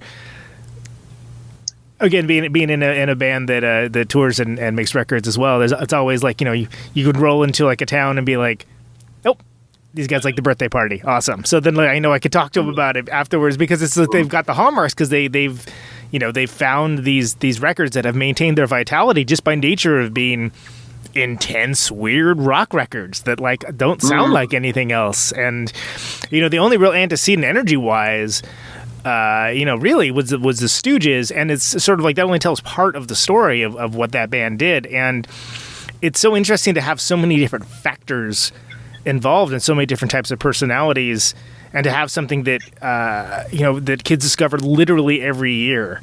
is that's something special, and that's something that's really kind of amazing. Yeah, it is.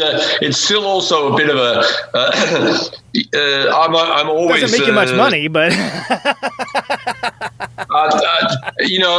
that's the other thing too. I always used to say, well, no one's making out.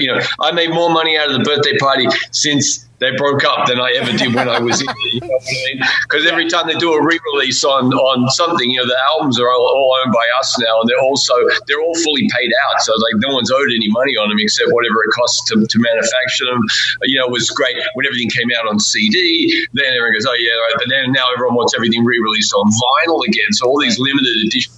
Heavy vinyl with the nice cover and the and the extra photos, or they show chuck on a bonus track. I wish there was more bonus tracks.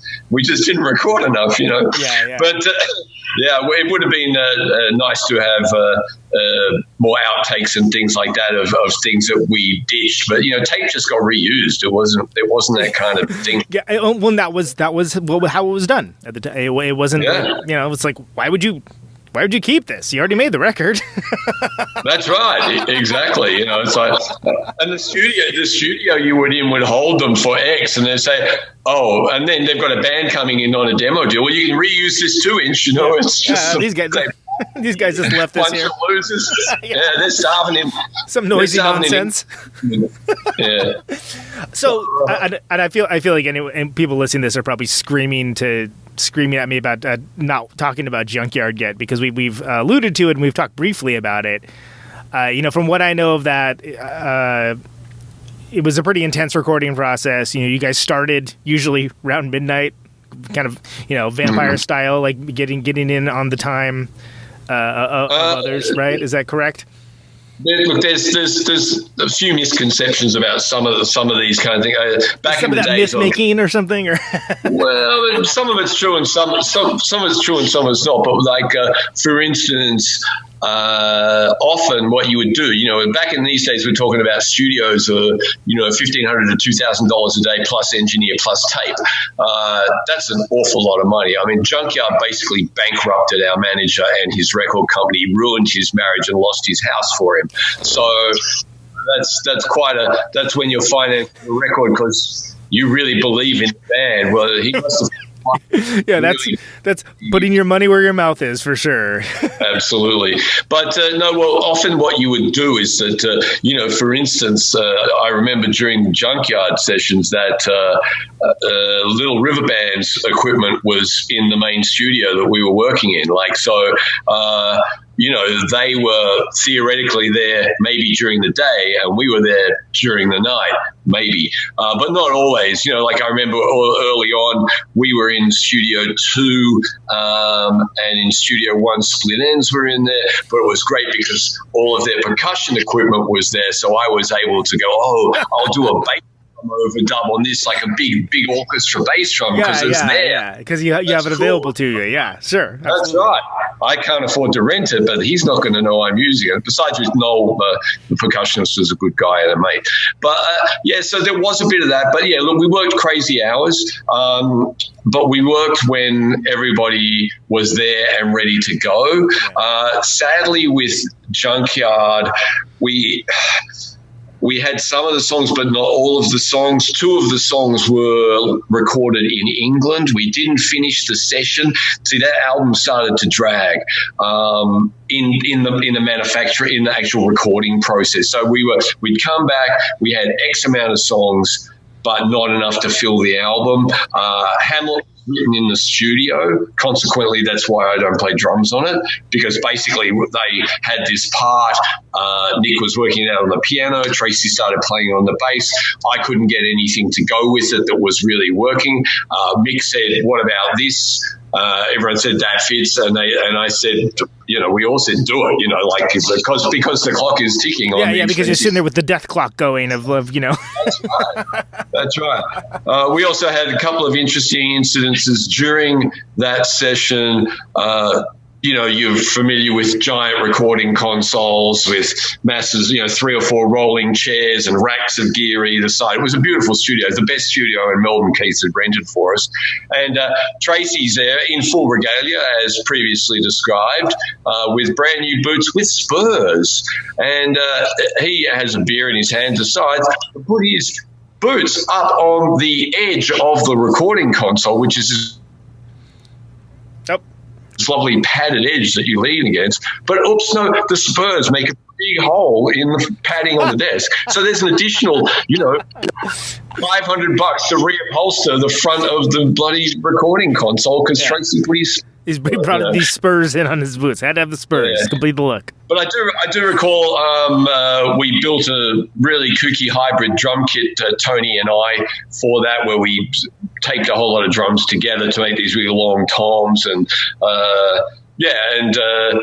I think the actual song Junkyard and Big Jesus Trash Can. Big Jesus Trash Can is one of the most dementous swinging things you'll ever hear in your life. It's just that figure and those tom fills in between. It's just so. So there was a lot of fun to do. There was a fair bit of drugs around. There was a fair bit of alcohol around. But mostly at the time we were paying these shows, and the shows were really super out there in the audience confrontation realm. And we were starting to do Stooges. Well, we'd always done some Stooges covers here and there, but, Loose was becoming a bit of a thing. And, anyway, so Nick was really going the audiences, and they were giving it back, and it was a very hot summer, and things went crazy. Tracy got arrested and put in jail, so we had to go back to England without our bass player, which is why on Kiss Me Black and Coopy Doll, Barry Adamson is playing bass because Tracy jail. And it's really weird because when you're so used to playing with this one guy and you're so connected, and I even did some live shows with Barry, and I'm sort of going, Barry's a phenomenal bass player, but he's a different dude, and he plays, I know, but I just couldn't. I go, are you sure you're actually playing King Ink there, Barry? Because it doesn't feel like I'm riding the same bicycle as last time, kind of thing. It was so different, Yeah. And he just had he used to slap and stuff, which was like, I don't like slapping. But he never had Tracy's tone. But he's a great guy, great bass player. And Harry, Roland's younger brother, played a couple of shows. Played bass for a couple of shows while Tracy was in the can. But it was really unfortunate. Poor Tracy. Keith went to the court case to stand a surety for him, said, I'll pay his bail, and, please don't send him to jail. I've got, the band's on its way, they're waiting for him in England, and blah, blah, blah. And they still sent him to jail. So, it was a real bummer. Minor theft offense, but he racked up a lot of driving while drunk and driving while unlicensed, and then it may have also been a stolen vehicle as well. I can't remember. No. Sorry, unregistered vehicle. So the registration, was had expired as well. So maybe if it's just one of those things rather than the bouillabaisse. No, it was. They just couldn't, because he had a lot of priors and everything like that. They just thought they sent him to a farm. It wasn't that hard, It just, fucked up the first couple of months in England, and then he was back, But it was, not anything you want, any of your friends to ever have to go through to do some time, Right. Right. So then, with the sort of chaotic things that are going around with the making of that record, it's an incredible document and frequently cited by lots of folks as, not just a paragon of the birthday party catalog, but just of the genre in general. Mm-hmm. And when you think back to it, loads of people rate it. I would say that the better record for the change in the band and the arriving at a destination was probably Prayers on Fire. That's my personal favorite, just so we're clear. But maybe Junkyard. We got it. Maybe we got a slightly more highly fueled up kind of version of what was going on. It really got to a level of intensity and stuff with that record. I mean, I really dig it as a record. There's I get confused because, of course, the release now has got Release the Bats and Blast Off also on the record, which, of course, were not on the record. Right. That was only ever really technically a single in the UK. But then now, if you put those on there, it's more documented at that time, I guess. But originally, those tracks weren't on there. Yeah, I like it. I always had a kind of love-hate relationship with the cover art. I was going to ask, how did you feel about that Ed Roth cover? Yeah, like. Oh yeah, well we all loved Ed, and we all had grown up with those kind of hot rod T-shirts. Were very popular in Australia. The whole kind of Rat Fing thing. Yeah. Nick during the kind of that tour where we came back from. After we'd done Prayers on Fire and stuff, we came back to Australia to start recording Junkyard. During that tour, Nick started wearing his I Hate Every Cop in This Town T-shirt, and he also had a Rat Fing T-shirt that he used to wear as well. And Keith, he had a record store called Missing Link, and it was like he used to bring in a lot of import records from the UK, but also from America, a lot of bootlegs, and also a lot of T-shirts associated with bands and things like that.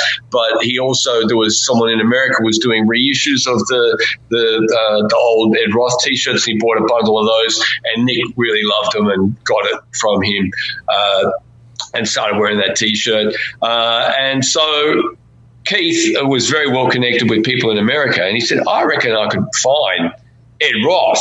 Yeah. And Keith was in America, went and found Ed Roth, explained the name of the band and the thing. And so what happened was Ed then did this pencil drawing. I wish I had the pencil drawing, but it was kind of pretty much the crazy dude in the trash can drag car with Rat Fink and the machine gun and all. And it was like, and it was just that. And then he just written up the top, in no particular text, the birthday party and Junkyard. And the only thing for me that ruins that album cover is the kind of squeezed out of the toothpaste kind of tubular word, the birthday party. It kind of goes. It makes you think it's something totally different than what it actually is. Which in the end is kind of cool, but it wasn't.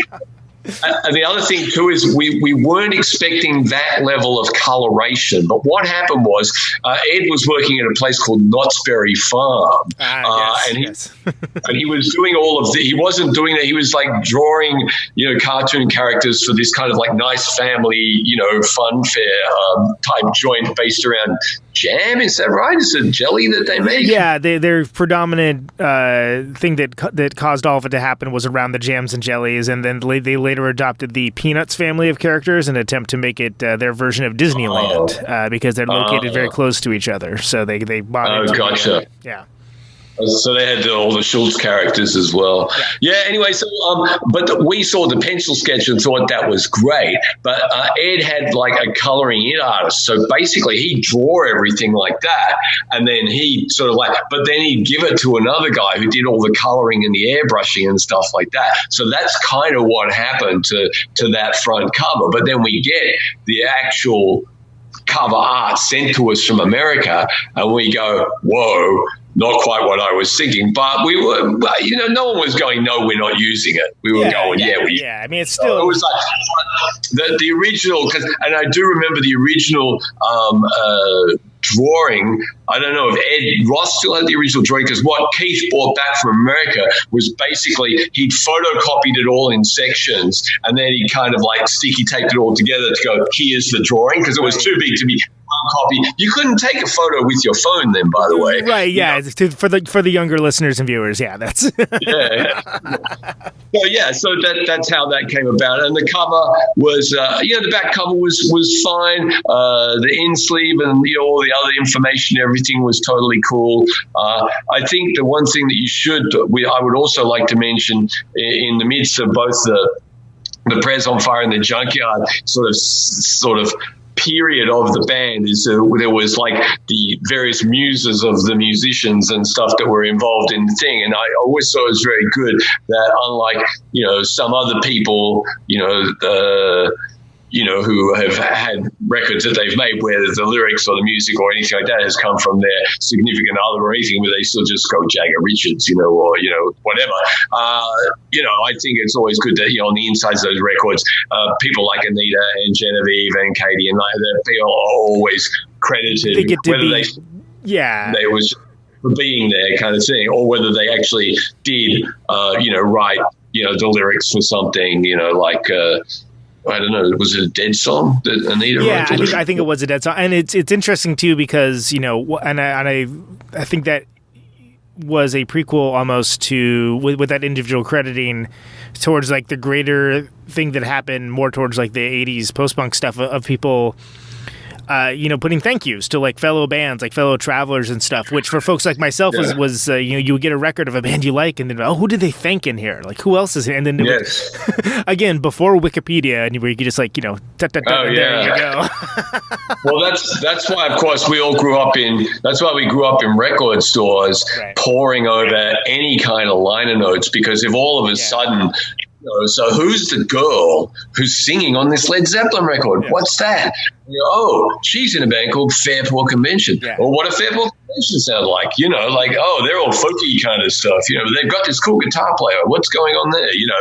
Unravel the thread and kind of follow it down the way. Yeah, absolutely. And still happens to this very day, and you can still blow people's minds by telling them, but so and so played on that or this thing, or they just stole that from here. Listen to this record, and people go, "Fuck," I didn't know that. You go, "Oh yeah, come on." Well, a minor mind-blowing piece of trivia that a lot of people don't know about you, Phil, is that the whole psychedelic furs thing, because the idea of going from the birthday party to the psychedelic furs is kind of remarkable for someone that didn't have that context or frame of reference at the time.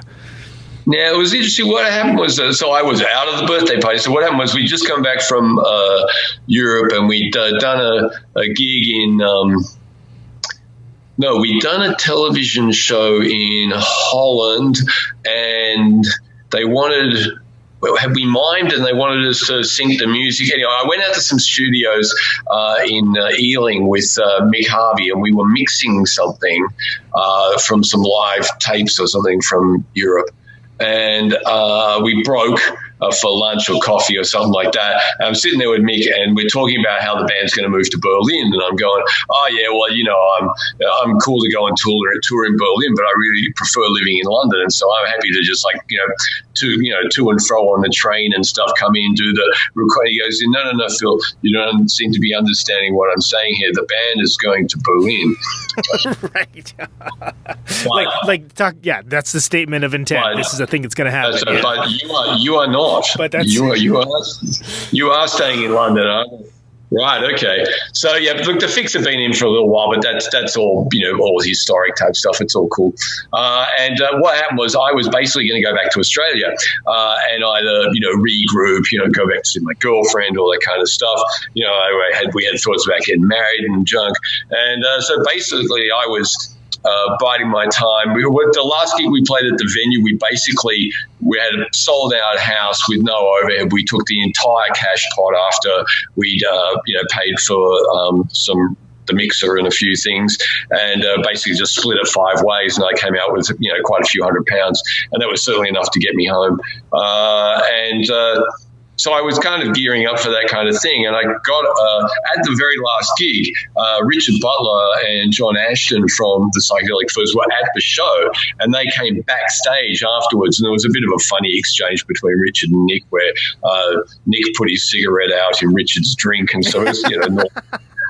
And they had seen the show, and they knew what kind of band we were, kind of thing. Yeah. Anyway, I get a call from their manager, Chris Carr, who was our publicist, called me up and said, "I've just had a call from Les Mills, who's the manager of the Psychedelic Furs." And I said, "Yeah, so what?" He said, "Well, they're interested in you playing drums." And I said, "Oh, well, give me a call." So they call me up, and they say, "Oh, we have just finished this record with Todd Rundgren. We're about to go out on the road in America, and our drummer says he's quit. He doesn't want to be in the band anymore." So we've got tours booked, and we have to be we have to fly out of here on the something of September, start rehearsals in New York, and we don't have a drummer. And so they said, we're rehearsing down at this place in Camden Town. I said, well, I live in Camden Town, so that's easy. So I went down there. They had all their gear there. We set up, and I only knew the first record. I didn't know the second record at all. And I hadn't heard that first record probably really since, 89, 79 in Melbourne when it was Sister Europe and things like that. And so I jammed with them for a day, and I said, look, I'm going back to Australia. I said, if you need someone to practice with you while you audition drummers, then let's leave all the gear set up and I'll do that. At least you're getting your chops up for what you're doing, and you can bring drummers through and just in and out. And they said, okay, and their manager said, and we'll pay you, 50 or 60 quid a week while you're doing that or something like that, and we'll buy you drinks. And I said, yeah, that's fine. But then the more I did it, the more I liked it, and they brought in a keyboard player then, a guy called Ed Buller, and so we had 5 pieces. We were cutting the stuff sounded pretty much like the records. They were happy, I was happy, and they said, will you tour in America? And I said, how much, And they said, okay, you stay on the wage you're on right now, plus we pay you, $100 US a week while you're on the road, plus all expenses all found. And that in those days was a pretty good deal. And it didn't hurt me. I didn't really, I wasn't part of the creative process. It was just, I was just playing as, a drummer. Yeah. But the more we all played together, we became quite good friends. And it became like all talking about what the next record would be like. And John Ashton and I were sort of trying to say, well, let's get away from this much straighter kind of stuff that you're doing and be a bit more towards the experimental side of things, and really let John's guitar stuff go out there and be more overarching and kind of, a bit more kind of frippy and things like that. A little weirder. Yeah, sure. Yeah. Yeah. And try and take the rest of the instrumentation along with that. But the singer and the bass player wanted to keep it very much. They were really into the idea that they wanted to have chart success in the United States. Really, I remember, thinking later on, I think what John was probably angling for was probably something more towards where you two ended up going. And, if they had them opted for using producers like, Flard or Eno or stuck with Steve Lillywhite or something like that, rather than going for, Todd Rundgren and then going for Keith Forsey and really trying to go for, the mainstream kind of, But look, they were incredibly successful afterwards. They toured. They still tour. It seems like they did. Yeah, they did all right. I mean, did you ever? Basically, I got the bullet once again. The record producer Keith Forsey came in. He's a drummer, and he's also a very big user of drum machines at that point in time. He was an incredible programmer of the Lynn drum machine, which was really finding favour at that point in time. And they pretty much decided to do the whole of that Mirror Moves record with drum machine. I think they used Tommy Price, Billy Idol's drummer, to comp over the top of it. I'm not sure. You'd have to check that on your Wikipedia, so I don't know about that. We'll get our fact checkers on it. Yeah, well, after that, Paul Gristo came in and played drums for them for many years after that. He's a good guy and a good drummer. So, and basically after that I ended up – I was in New York on my way to Los Angeles to start recording the album. I'm staying with a friend who works for William Morris Agency, a girl called Marcy Weber. Ed Buller was with me. Poor Ed had to sit on the aeroplane next to me all the way from England to America, and he already knew that the fix was in. And so I'm in the apartment in New York, and basically I get the call from Les Mills. He goes, "Why are you going on? I'm flying out to LA tomorrow." He goes, "No, the band, you're out of the band. Keith wants to use drum machine. We don't need you." He said, "You got 2 choices. You got a return plane ticket to the UK, or you've got a one-way ticket to Australia. What do you want?" And I basically said, "Give me an hour." I went and bought a bottle of vodka, and I think back. He called me back in an hour. I said, the ticket to Australia is going to cost me more, so I'll have that. I said, that's, like, give me, whatever's going to hurt you the most is what I'm taking. And understandable in that situation. I mean, geez. They gave me $1,000 and a ticket to Australia, and that was the end of it. I went back to Australia. I played a bit of session. I drove taxis for a while. And then there was a band that was basically made up of people who used to come and watch the birthday party. And they were called, at that time, they were called Scrap Museum. And then they basically kind of tricked me into playing a show for them because, so the singer rang me up and said, we've got this gig. We've got a single launch coming out for our thing and Scrap Museum, but I'm really worried that our drummer Frank's about to quit. And he said, so if he quits, would you cover for him and do this show, which is booked for this date in 10 days time or something like that? And I said, well, this is one show and everything, and you're stuck. I said, sure, I can pick up those tunes quick. And 2 hours or 3 hours later, he goes, man, Frank quit. Who could have predicted? Obviously Frank got the fucking push, man. Just to get me in. So I ended up being in that band for 5 years, or 6 years or something like that. So that was all good. We made 3 or 4 albums or something. We took that band back to the UK. We nearly got signed by Atlantic. We got demoed by Geffen. They were interested in doing stuff with us in Los Angeles, but it's one of those things. It didn't happen. We were fighting against Geffen. They wanted us to get what they called a professional manager that was going to take 20% out of everything, and we said no, we manage ourselves. And they said we won't deal with a band that manages themselves. It was corporate rock days, kind of thing. So couldn't really fight with that. But anyway, that was an interesting band, fun band. I got to do some good drumming in that. Played on some other people's records along the way, and I had some other bands after that. At one stage, I did actually pack everything up. I didn't play for about a year and a half, and I almost felt unwell. And so then somebody said to me, "Oh, I've got this band. Would you play?" And I said, "Yeah." I did that for a while. That didn't last, and then that band fell apart. That was almost old country. That one, kind of psychedelic old country. That was kind of interesting. It'll probably do really well in the States right now. Yeah, I was going to say that's pretty popular out here. Yeah. I could, because I buy some of those records. But then the guitarist, the final guitarist in that band, he and I got together, and then I made about 3 albums with him under some various names, and we also did production together on this band called the Witch Hats. We did an EP and an album for them that he and I produced together. And he's an incredible guy called Ben Ling. And he's one of those guys, very annoying, can play anything. I know the type, yeah.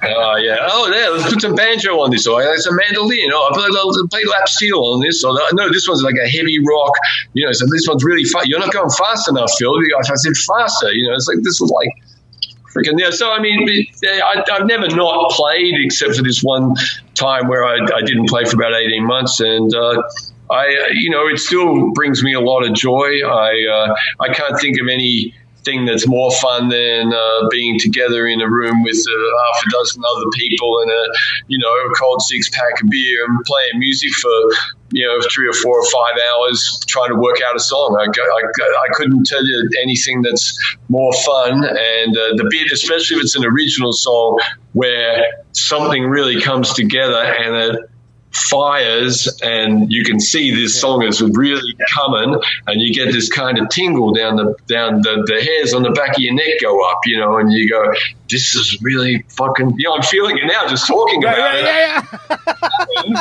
Yeah. It's like a learned experience. It's like you could get addicted to that shit, Well, Phil, I want to thank you so much for spending so much time with me and telling me all about all the wonderful stories of the birthday party and beyond. It's a big thrill for me, and I'm really glad that you agreed to do it. My pleasure. Last thing, what I always ask folks at the end, it's the only thing I have that's even close to a canned question. I just like hearing what people say, and you kind of answered a little bit of it just recently in that last sentence, but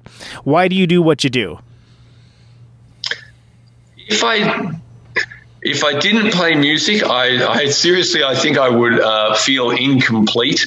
I think I was really drawn to it as a very young child. I started getting my first lessons when I was about eight, I think. But I was actually, my mum tells me I was banging on drums and stuff when I was 4, like toy ones and stuff. And then I was really, the whole thing of the Beatles and, the idea of there being a band that's like this gang where you're all in it together and all that kind of stuff.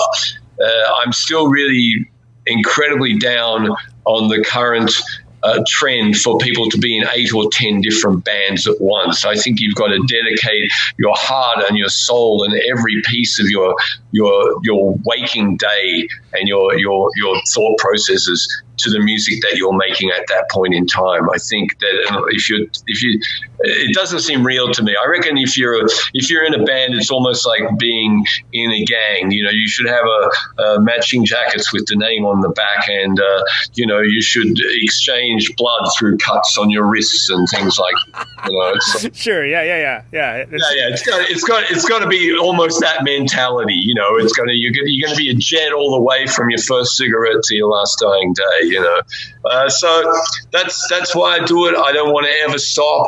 I've had friends say to me, I'm never going to stop doing this. I'll be sitting on a rocking chair on my front porch playing my blues guitar. And I go, no, hang on. How come you're doing that corporate job and driving that BMW and you sold all your guitars? What happened, And I've been fortunate that I've been able to continue to play, and that and I still get an awesome charge out of someone turning me on to a new band and then me liking their record or going and see. I went and saw Starcrawler. I thought, this is great, fuck, they're going off on stage. They're absolutely manic. The chick is insane. The guitar player is blistering. And they did 45 minutes of I wasn't bored for a second. And I'm going, I haven't seen that for a while. I'm glad it's still out there. So, that made me happy for a few moments. There's that other band I think that's playing around in America at the moment, Amel and the Sniffers. They're from Melbourne. It's okay. It's very thrashy and very fun and very irreverent. But, people are drinking beer and jumping around. It's great, It's great. Phill, thanks so much, man. It's been so great talking to you. Okay, nice to meet you. All right, brother. Check it out. Oh, and there he goes. The man, Phill Calvert. All right, live listeners, we got music on with music off next. Thanks so much for listening. This has been Protonic Reversal.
All right. That was Big Jesus Trash Can and King Ink, respectively, 2 songs by one of my favorite bands of all freaking time, The Birthday Party. And that was Phill Calvert from The Birthday Party that just was nice enough to spend some time with us and talk about that stuff. Good times. I hope you enjoyed that as much as I did.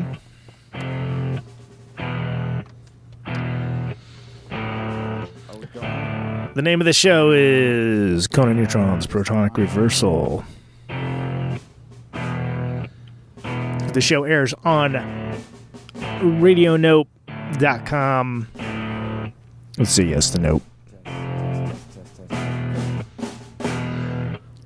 The show airs on Thursdays, 8 p.m. Eastern, 7 Central, 6 Mountain, 5 Pacific. I think it's like 10 a.m. Melbourne time. As we come to the close of our broadcast day. Archives at radioneutron.com or protonicreversal.com. This is my farewell transmission. Either of those will work now. Patreon.com/protonicreversal. Mr. and Mrs. America, all the ships at sea. $1 a month. You'll get all the episodes sooner and help support the show. Not compulsory, though. I've got That was Phill Calvert of The Birthday Party, wasn't it? 50,000 watts of power. Thanks, everybody, sharing the episodes around. Wanna ionize the air. Yeah, it helps people find the show, so that's a wonderful thing. Thank you so much for doing that. It's always appreciated. This Stay tuned. microphone turns sound into electricity. Stay safe Can you hear me now? and take it easy. Out on Route 128, in the dark and lonely. I got my radio on. Can you hear me now? Can you hear me now?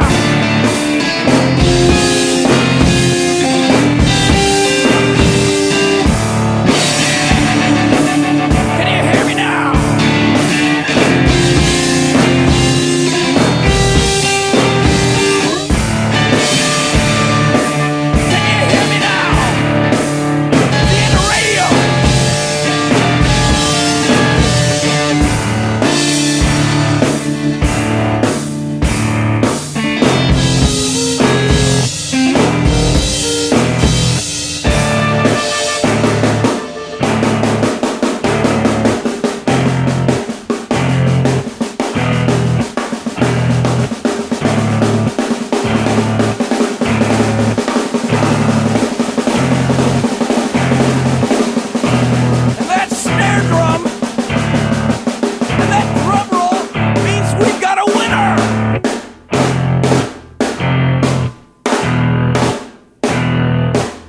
If you're the fifth caller,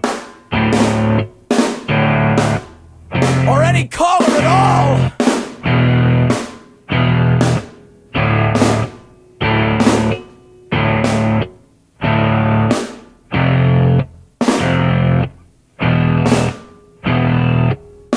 welcome to my top 10.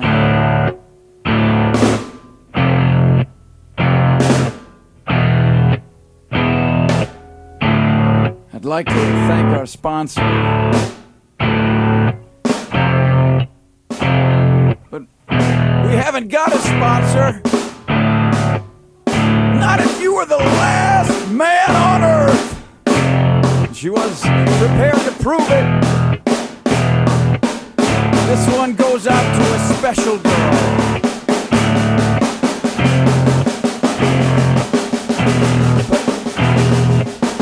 There is no special girl!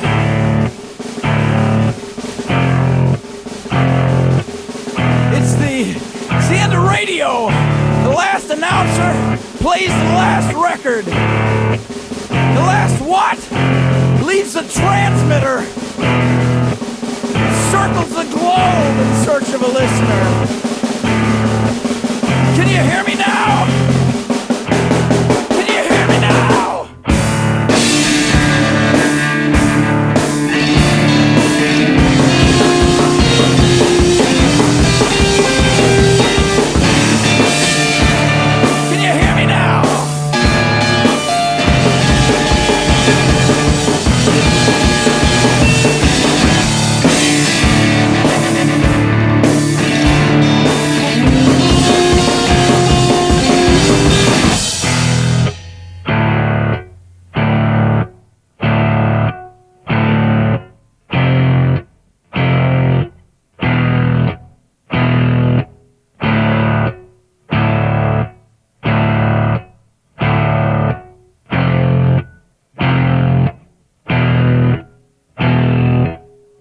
Is it really broadcasting if there's no one there to receive? It's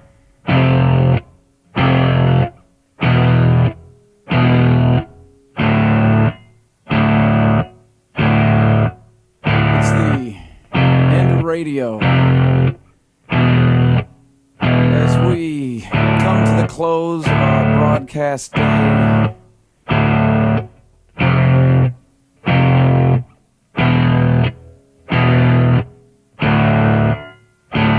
my radio on.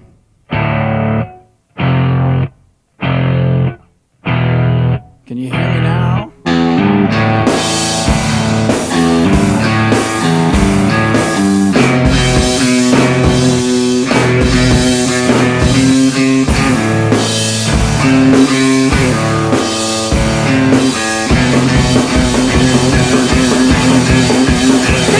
hear me now?